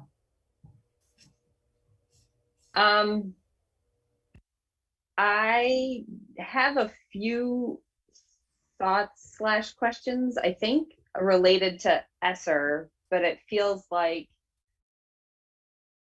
maybe this is a valuable piece of context or not, but I'm really leaning into something Amanda said about this being a growth moment for the board. And I don't necessarily mean like, well, we have a whole bunch of new board members and so things have to change. What I'm talking about is we as a board, and this was even before I joined, committed to working to make our district a more equitable place. We have an equity policy, and the growth that I'm talking about happening right now is that we're at a point where we're reaching some of the more difficult decisions that have to be made in order for that to happen, and decisions about everything from how we communicate with each other to how we do collaborate at the way that I put it. So Libby, when we got a chance to talk last week, was like at the edges of our roles, with all of us still being in our roles, to the decisions that we make to allocate resources. And for those of us who've heard the fabulous podcast that Libby did with Hannah Barden and Ashley Dubois around equity, Hannah put it really beautifully that when we have conversations about equity that are about our own learning and growth, it all feels really good. But when it comes time to have to make tough decisions about how we allocate resources, it's actually really challenging. And we're in a moment that may last for a long time that is challenging for all of us. And I think that might be where some of that discomfort is coming from. And so I just wanted to share that as a piece of context for this broader conversation that we're having, of which I see the ESSER funds as really just one component of it, and certainly a big one, because it's a probably once in a generation opportunity of funds coming in from the federal government that we can see there are myriad ideas of how to use this money. And I think we all really want to be true to having to serving our community in the decisions that are made around this money. And so that's why I feel like this is one example of a place where it is very difficult to take any of the lessons that we've internalized around equity and actually put them into practice. And and it's messy and hard and terrible, and in the end really, really worth it to work through it together. So that's the piece of context that I wanted to share around why I feel like this tension is coming up in this moment, and what, how we all can really sit with it as individuals and as members of this collective body. I don't know, Jerry, if you wanted to speak to this, or if I should shift to the ESSER questions that I have. I kind of want to speak to all of it, because I had to leave early last time, but I did watch the video, and I guess I don't really understand what the issue is, because if you attended the ESSER community engagement meeting, if you listened to the podcast, if you read Libby's emails starting on March 26th, asking us to join the community, telling us what she was planning, what she was going to do, I think the process was relatively straightforward. If you attended those and read the materials and looked on the website, and even about the library books. I know Libby had mentioned it before. She mentioned it again tonight in our finance committee meeting about looking at all the library books and making sure that we are representing what we want to represent through our books, through our classrooms, through our academics. So I think to me at least, I feel like the administration is 100% committed and are basing the financial decisions on equity, diversity, inclusion. So I guess I'm just not clear what is missing. And the one thing I will say is, when I watched the video, it did feel like within the questions were accusations, and that's not a good way to ask a question. We have to assume the best about each other. We have to assume good intentions, and that's why I assume it was not intentional, but the questions did come across in an accusatory way. So that's my perspective. I keep feeling like I'm missing something, because when I read the materials, look at everything that's available, the information is out there. Amanda? Oh no, I'm waiting for everybody to. That was my old hand. I mean, a general question that I have, Mia, based on what you said before, is, can you kind of paint, or Amanda, can you paint a picture of what equity looks like in this case? Because I did miss last meeting. Though, I mean, I understand where this conversation is stemming from. I've been on the board. It's not like just missing one meeting. I'm missing the whole picture. But can we, like, what, in this case, let's use the ESSER funding. Can you paint a picture of what equity looks like here? Yeah, I mean, for me, it's like a needs assessment of the kids who are needing things right now. So like, for example, kids with IEP have been actually advocating for a couple of years now to have remedial programs to do this summer. They have remedial programs through the summer. They already have them. It's yes. Okay, I'm gonna explain a little bit about what that looks like for my son who has an IEP. In the summer, I have to take him to school. He has to have a speech therapy. I have to drive from the preschool to the high school. This was before COVID. To get his 30 minutes of speech therapy assigned from a private instructor, because our lovely speech therapy takes the summer off, which is great, and I appreciate. And then, he gets to know his speech therapy for like the first 20 minutes. He's like, who is this person? So he literally gets 10 minutes of speech therapy. Then I have to drive him back to the preschool, which is in East Montpelier. I have a very flexible schedule.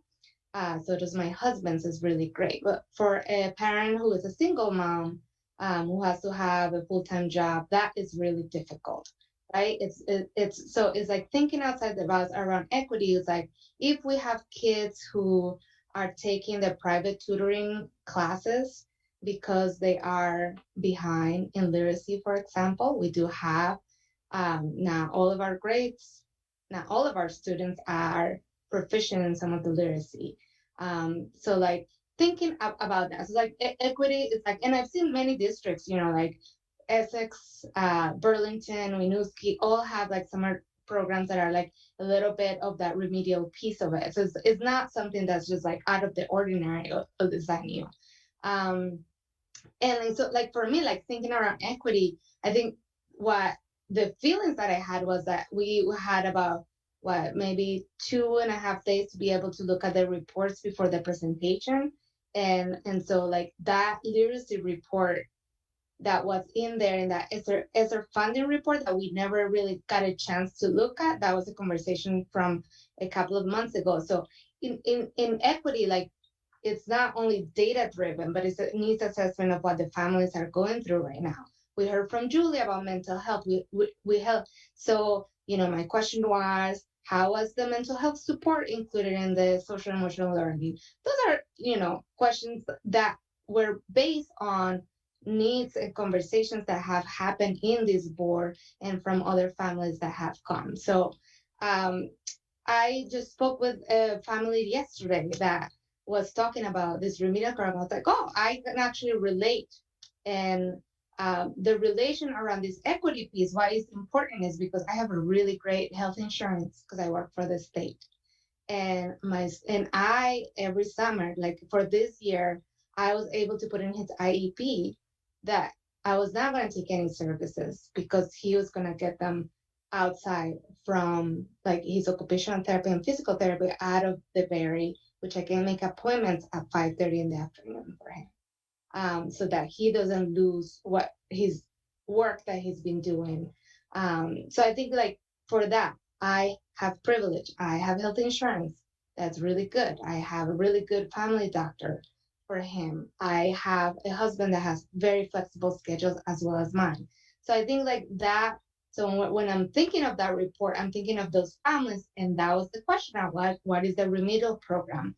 I also have a few neighbors who are teachers who do this every year, this tutoring for kids who don't want to get behind in the summer. So it's like, okay, how are we placing those kids? And then again, equity, we were thinking about the summer program. I was concerned. My own daughter is in a mountain biking with Tristan at the elementary school. I'm paying for it, but then the poor thing couldn't make it because her bike is so old. And Tristan's like, we need to get her a little better bike because that bike is too hard for her because it was a hand me down. So I'm like, oh my god, how much are mountain biking? They're expensive. I got another hand me down from somebody else, but it's like, if we have a summer program that requires this mountain biking, they're expensive. It's not like we're giving them, and it's not for everybody. So those are my equity questions. It's like, when we have this ESSER funding, are we looking at free and reduced lunch and like how we really impact those families? If it's just like not to give, but also like those who are behind, not necessarily COVID, because the report said that we weren't behind. Okay, but there have been disparities before. So, but if we don't have those data in the board, at least not for the past 6 months, I have not seen any of that. So so that is the question, and that is the experience that I hearing from families, and like my own experience actually around those pieces of questions that I had. The ESSER 3, there is a lot of conversation there, like what is the needs assessment? That is not just based on the continuous improvement plan. Yeah, that's great, but there's an influx of money. Can we really look at that data and look at our kids with disabilities, how they're doing? You know, like, I think there is creativity to support some of our kids.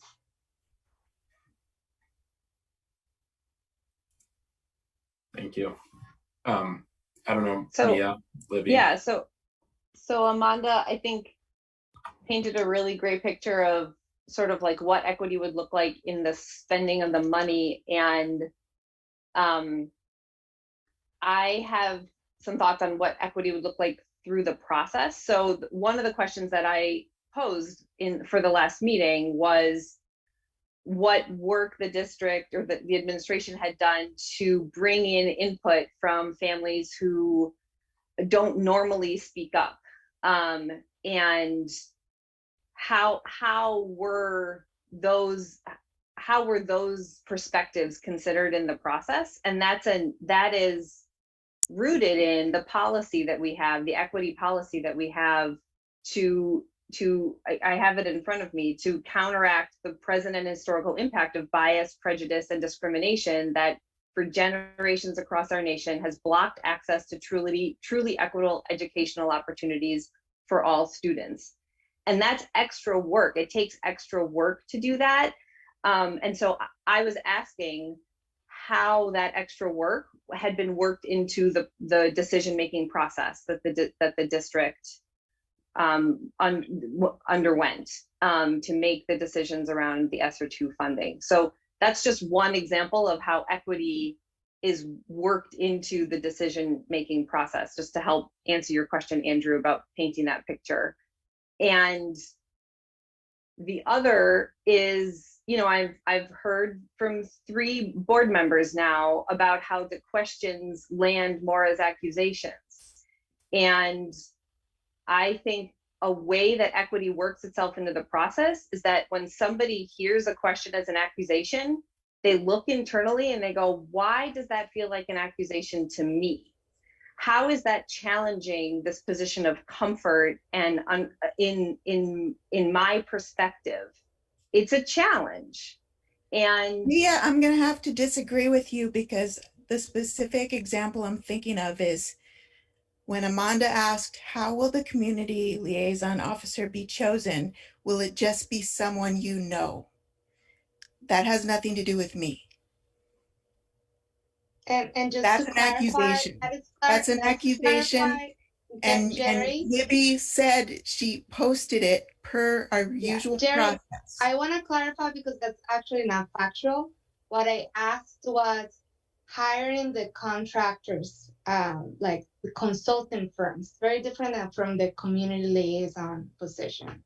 It's like when we hire contractors, do we have RFPs for some of the equity consulting work that is being done? And that's different than the community liaison question that I asked, which was, where was it posted? Because I never saw it, because I would have loved to send it to other people that I knew. It was, and it was I never found it actually the meeting because it was hard for me to find. I did not see it. That's just me. I did not see it. So it's not factual that I never asked. I said, with the consultants, are the RFPs? And yes. No, but you did say, are they just people you know? We have it.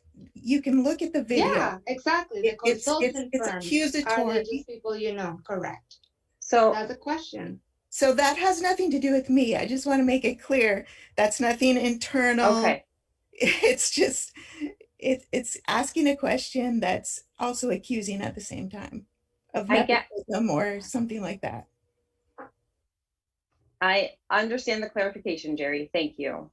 I guess what I'm trying to do in answering Andrew's question is bring in some of the training and learning that we've had from the sessions that we've had with Mara, that where she, I think, has done a really great job asking us to get uncomfortable with working through these things. And that feels to me like what equity looks like in this process is that those of us who hold a lot of comfort and privilege, when we feel something like, oh wow, that feels off to me, or wrong, or weird, we stop, and rather than pushing out, we look internally. I'm not as good at this as Mara is, but I do want to, I'm challenging all of us, myself included, to use those moments as learning moments, as well as being, in order to help us all grow as we do this work together. I do appreciate the clarification, Jerry, but I wanted to also bring it up to a bigger picture of what equity looks like through this process. Emma? I feel like, we probably need to set aside time to work on, to sort of address some of the underlying communication issues. And I don't know what the appropriate, place or how to do that is. It does feel like we should dedicate time outside of this meeting to do that, because when I look around at all of the faces here tonight, I see incredibly dedicated, intelligent, caring people that just want to help their schools become better places. And everybody here has incredibly busy lives outside of these meetings. And you all come and you all give your heart and soul to this role, and you stay late for every meeting, Jim. And, we all want what's best for the kids and what's best for the schools. So for me, it feels like it should be something that there can be a resolution to, because it does, it hurts, it stings to hear Amanda say that she doesn't feel welcome or safe at asking certain questions. And that feels like something that needs to be addressed and taken seriously, and not just sort of like, well, you signed up for this role, so that's what comes with it. Like, I don't want to be dismissive of feelings. And same with Jerry's concern about watching back and what Jill brought up. Like, I take those concerns to heart, watching back, tape of the video of the meetings and saying, there's a trend here. Let's look at that trend. Let's see what is behind it. And, what does this mean for our communication moving forward? Because I don't think that anyone on this board does not, in fact, I feel like I know for a fact that everybody really supports Libby and the administration and is very supportive of the schools and just wants to see the schools become the best places that they can be for the kids. So nobody has, some sort of hidden agenda here that is anything other than that. So I just feel like, it's sort of simple / intense communication issues that need to be resolved, but I don't see why we wouldn't be able to resolve them looking at all of the faces in front of me. I think we can do this, and I think we should try, but I don't think it's going to happen in the next 10 minutes. And that's one of the issues that I felt at the last meeting, was like this sort of rush to be like, and there was some misunderstandings. And, Jerry, my thing was, and maybe I will be the first to admit that I am very, very busy and don't always listen to the podcasts in a timely manner, and don't always read to the 4th page of a financial packet in the board packet. So I'm not going to pretend like I had all the time in the world to do all of the homework necessary to be the best board member that I could be the other night. But my question was more around just simple, like, board, where is our role? Because just tell me, if the role is not to ask questions and the role is just to, listen to the presentation and accept it for what it is, then that just needs to be, I just feel like that could have been explained prior to the meeting the other night, and maybe it was in some email and I just missed it. Anyway, so I guess I would suggest that we carve out time, and I know we did a little bit of that at the retreat, but to address some of these feelings and communication missteps, because I think that they can be resolved. Yeah, and I'm going to jump in here. when I talk about roles and when I harp on roles, I am not trying to quell debate at all. And I'm certainly not trying to quell the type of questions, oversight questions that I think, Mia and Amanda and others are interested in. But knowing our role and knowing both the limitations, but also the responsibilities of that role. And when I say we signed up for it, we did sign up for it. We signed up for a specific role, which has specific responsibilities, which give us actually a lot of power to shape the district. I mean, the equity policy you're all pointing to was the product of work that this board did with people that understood their roles. And it's a very effective policy. And now our role is oversight. Our role is to ask the type of questions that Mia was talking about, how did equity, at what, points did it enter the decision-making process? What was the process like? What did you do? How did you reach out to the community? But our role is to ask those questions from a point of gathering information and then exercising oversight. So, if we're talking about a certain program that we might feel is deficient, I think our first question should be Libby to explain, what are we doing in mental health? Can you explain, what are the mental health services that the district has? What are we doing now? What went into that? And I think a lot of conversations start with, we need more mental health, we're not doing enough. And not starting at those initial question points and figuring out, what's the work that's gone into it? What's the decision that's gone there? And then having the conversation go from there. And I think that's when people are talking about, they seem more accusatory than inquisitive. That's, I think, where that's coming from. I don't think it has anything to do with not wanting to ask tough questions and not wanting to delve into tough issues. I mean, the reason that the board put forth a very progressive equity policy is because we did want to delve into these questions and we did want to explore these, but we have to do it from our role. And that means understanding our role, including the parts of our role that we don't like. And the more we understand our role, frankly, the more effective we're going to become, because we're not going to have discussions like this where you have board meeting after board meeting, bickering with each other about what our roles are, but instead acting effectively within our roles to get the information we need from Libby to exercise oversight and push change. And that is and we're gonna spin wheels if we don't do that. That's exactly why at the beginning I said that we can't have these conversations, that there is a communication issue. I've been in this board 6 months, and every month I had a problem. I asked Jim that I would like to actually engage in a restorative circle with Libby, since the district is really engaging into restorative justice, because I think it is a communication issue. So every month I come charged with the toxicity that it has felt. So you cannot tell me how I feel, because this is how I feel, right? Not like you don't see it, but I feel it. And that's important. There's a cultural dynamic also happening around the tone policing and around the way I talk, the way that I move my hands, and the way that I ask questions. And so that it's, things to consider and to think about. I think it's really important that so what I'm asking right now is that I think that we need to engage in whether it's like a restorative circle around, like, what are the communication issues that I don't think any of us here has the capacity or skills to facilitate something that what I'm asking for. And I think that if we want to move this board, I am here for this role. I got elected, I signed up for it. My commitment to this district has been shown. I've been here for 4 years, working really, really hard for all of our families. So in all the hats that I wear in this district with the families that I work with, it's not, I'm not here to be a politician. I have no aspirations to become a legislator ever. I'm in this role because I believe in public education, and I believe in working collectively to make this better.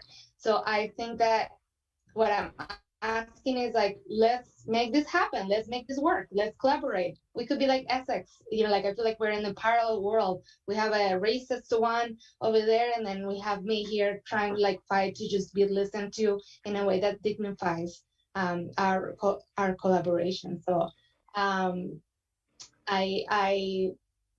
think that I understand my role, and I want to understand my role more. but understanding role doesn't mean that you know, like, I understand procedures and I understand politics and I understand like what's happening right now. And I think that there is a way to move forward that he warrants more caring for each other, and more building community with each other. And if that's not what you want, that's fine, but that's what I'm asking.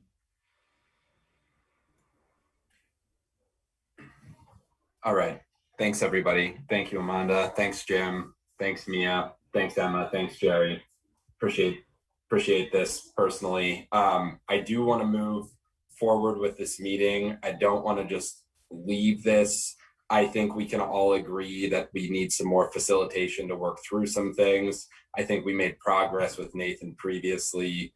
So, Jim, what do you think about, you know, we could do another retreat where we just focus solely on communication at some point in the next several months? Yeah, I mean, I would be good with that. I'm definitely open to suggestions. I mean, we need something to get, you know, I think unstuck. I mean, it'd be great if we could find someone who could, I think, bring some restorative practices, but also, you know, help with board roles too. And I mean, I do think that we're struggling to figure out a way to operate within the board role effectively,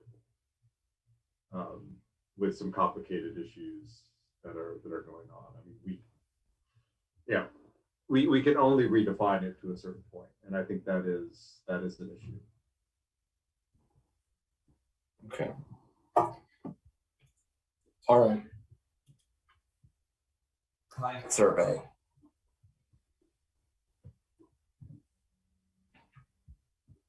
I don't know who put this on here, so Louis, did you put this on here, or Mia, did you ask for it to be on here?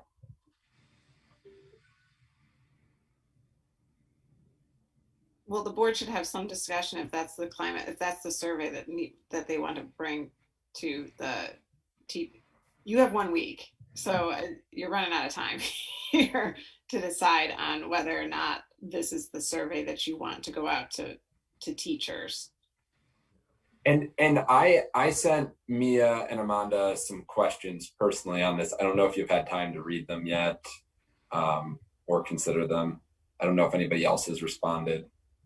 Yeah, we got feedback from you and Jerry. I thought the process that we were following is that we would get feedback from board members individually and then incorporate what we heard, and then Andrew would send it to the teacher negotiation team. So I definitely hear you, Libby. We are running out of time. But that was what I was thinking the next step would be, is Amanda and I spoke this morning, incorporated the feedback, and we're getting it to Andrew. I am going to venture to bet that with continuing that process, you have run out of time, because the teacher negotiation team would need to read it. They need to meet, and there's 1 week left. I don't think you have time for that process. You can try, but I don't think you have time for it to get the data that you want. Yeah, and I don't think that based on conversations with teachers that I've had recently, just where their heads are at in our district and other districts, I'm not certain that I'm not certain that this is going to be met with open arms from our teachers as, oh yeah, we want to deal with yet another thing right now at this point in the year. That's just, but I don't think it hurts to engage with them heading into next year for a survey. I personally don't think that survey is quite at the place it needs to be. Do we need to, sorry. Annika, go ahead. No, I was just gonna ask, don't we need, as in the policies and procedures, don't we need to provide them with a survey? In the negotiated agreement. In a negotiated agreement, yeah. Do we need to provide them a survey? I mean, if we talk with them, if we engage with them about, hey, this is where we are. Frankly, I could just reach out to Chris and Chris is leaving, of course, Chris and Joe, and say, hey, we're trying to flesh this out as a board. We want a meaningful survey. How do you feel about us, issuing something in the fall rather than trying to cram it in at the end of the school year? I'm willing to bet that that will be well received, but I'm not certain. Do we need to do another amendment to the agreement to say this, to have a piece of paper, or we just? No, there's no real teeth to that from what I can tell. If both parties are okay with it. Yeah, you have to have a conversation with them about it. Yeah. You should just ask them. Yeah. And then say, what do you think? And well, I think the way it's worded right now, it might, I think that preamble is going to be confusing. The way it's written right now. I personally, what I was thinking back in April when we began discussing this was that I'd have 5 to 10 demographics based questions, then maybe would have the rest of the survey ready, maybe not. And I could take that and say, hey, here are the questions that we'd like to ask. Here's why we'd like to ask them. Here's why we think it would be beneficial to the district. We want to engage in a back and forth with you about including this in the survey. I mean, I could essentially take those demographics questions you've drawn up, put them in a document, send it to them, and just explain where we are right now with everything. And I can incorporate, I can reference the equity policy, and you guys have given me several past statements, and I we can already worked on that this morning, Andrew. So I'll send you the updated one, which has the draft, and then we moved the demographic data to the bottom, and then took in Jerry's recommendations. Can I ask another question, timing related? Yeah. If let's say if we send it as is right now to them, they would need some time to meet and then vote on it or approve it or whatnot, right? And then the survey goes out and the teachers need some time to respond to that, right? Yeah. All of this needs to happen before 13th. 13th is a Monday. Yeah. So I mean, I don't know. I'm asking what's the drop dead deadline where all of this needs to happen before? I right now, if it's still in the form that I saw when you sent it out, let's assume that it's complete, and then at the end of this meeting we send it out, right? So and it's very long, and you probably won't get as many responses as you want because of the length of it, unless teachers are given time during the day to fill it out. And what's that date? I guess that was my question. What's the date that they need to that we think that they will have? I think you'd want to get it in their hands by Friday this week. The thing is that doesn't allow for any kind of back and forth with the teachers about including these types of questions that we had heard the union was not super fond of. So my proposal would be reach out to the teachers this week, explain the situation, share if we have a draft survey, if you guys can get that to me tomorrow morning, I can do this tomorrow evening. I'm going to be out of cell service by 5 p.m. on Friday. So, Andrew, in my last union leadership meeting, I meet with them monthly. The last one I had was last Tuesday, I think. And we've come to an agreement around the demographic data. So the district will be asking those questions in the beginning of the year next year as part of our mandatory reporting things that we have to do anyway in the beginning of the year.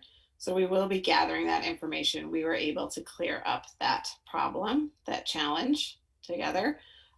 So just so you know, I don't think that's the issue with this survey. I think it's the length, and I think it's a survey that should be created together, I think, and should be the same each year so that we get some really good information off of it each year. It's valuable about where our teachers are feeling. And so I think if you send anything to them right now, it's short and sweet.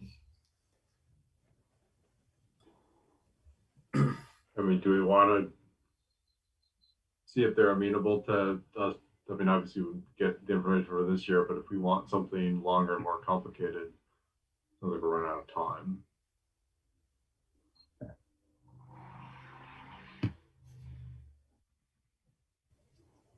So another option here, I just want to throw it out, is we could explain that we've been working on a draft survey that we'd like to work on with them, would like to propose it to them, get their feedback from.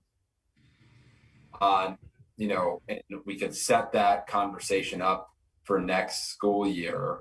We've done a lot of the work already, and we could get something out short and sweet. I don't know what it would be before the end of the school year,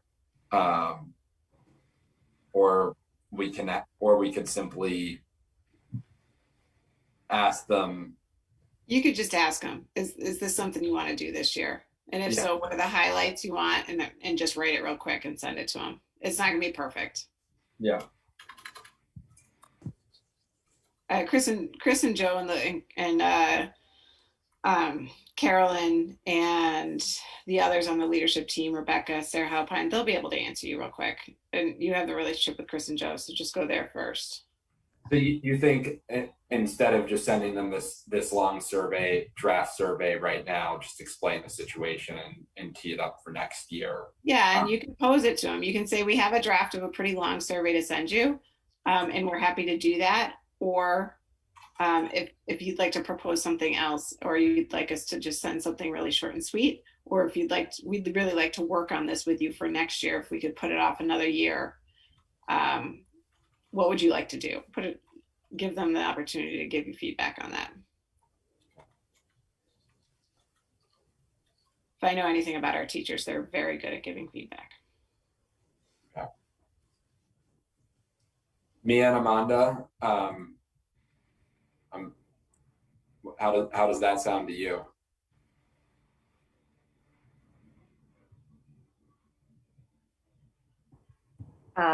Sorry, I had to step away for a second, but I think the gist is that we'd send them a request to see how they want to proceed. Yeah. I would really like to lean into the working out a strong survey with them in order over hey, we could pull together something short and sweet and send it next week, because I don't want to go backwards. I definitely hear that what's there is long. We intended to whittle it down with the teachers, but I don't want to just like grab something and send it to them for the sake of sending it to them, because I'd like to use something that will give us the information that we're looking for. My hunch, Mia, is that the teachers will agree with you. That would be my hunch. To work on it.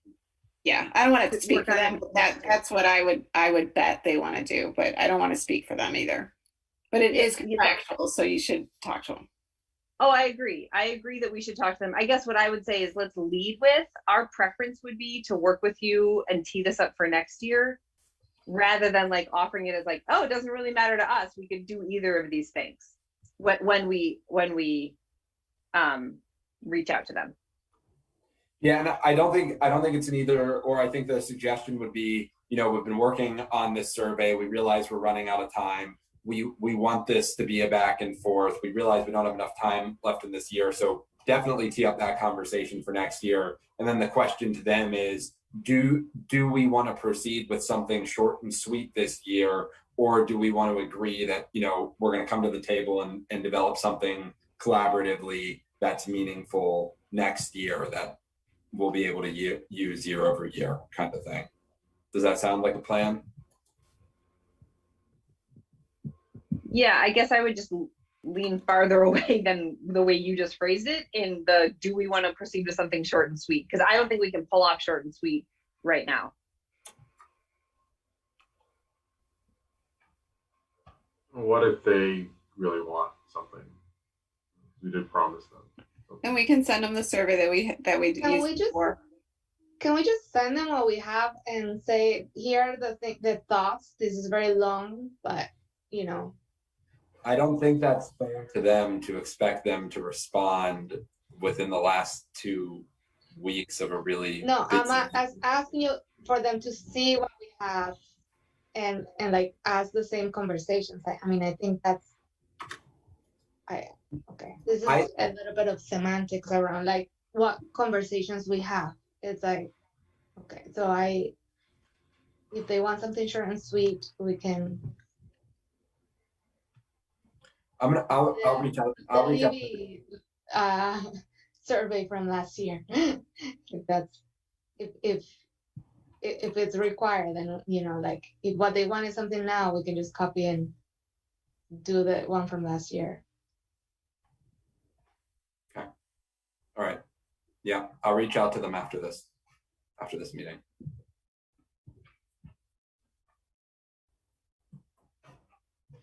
Okay. Next item on the agenda. Sorry, I dropped it again. Is equity committee update. Yeah, so I'm sorry, I meant to send a email to help kind of point everybody in the not right direction, but what the update is. It is in the minutes from the May 11th, I think. The minutes of the most recent equity committee that was in our board packet. We have drafted a charge and put together a very rough timeline for how we expect to go about setting some goals. And we just wanted to share that with all of you and get any input from you on both of those things. How the charge looks to you, if this is kind of what you all would have imagined the equity committee charge looking like, and see if you have any questions on the timeline or that kind of stuff. So that was the main purpose of this update. And then also wanted to toss out the sort of question or request to the board. We imagine that part of this timeline to help us determine what our goals ought to be will include getting community input through a survey. And we wanted to see if we could use some of the budget that the board has to translate the survey, to make it more accessible to our people who don't naturally speak, or for whom English is not their first language. So that's the update / questions for all of you.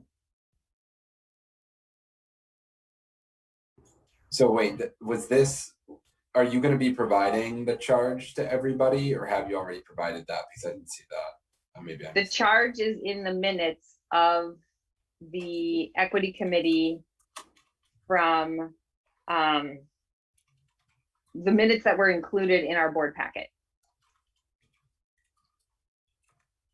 At least I think there were minutes included in our board packet. I didn't see them. They might be on the website somewhere. I just saw the agenda. You're right.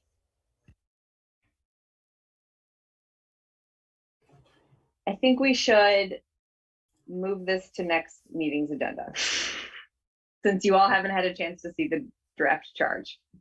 Sounds good. I apologize for that. I should have double checked. Yeah, if you just want to send it out to everybody too, I think that would work. Yeah. All right. Thanks, Mia. Okay. Policy monitoring. Do we want to? We had a little bit of discussion about this just before. Do we want to have more discussion about the policy monitoring reports? I mean, we could push it off for the next meeting too. It's 9 o'clock. It is late.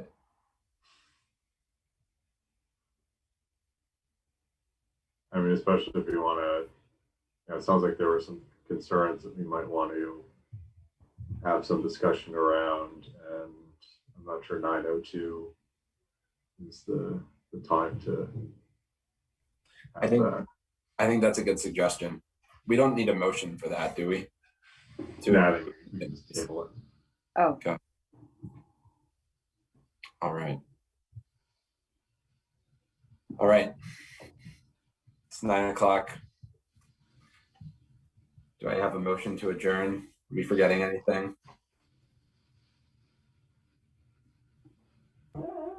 Sorry, my dog is having a dream. Is he moving to adjourn? It sounds like it. I move to adjourn. Second. Oh, all right. Emma, Aye. Amanda, Aye. Anakit, Aye. Jill, Aye. Jerry, Aye. Kristen, Aye. Mia. Aye. All right. Thanks, everybody. Have a good night. Thanks. Good night, everyone. All right.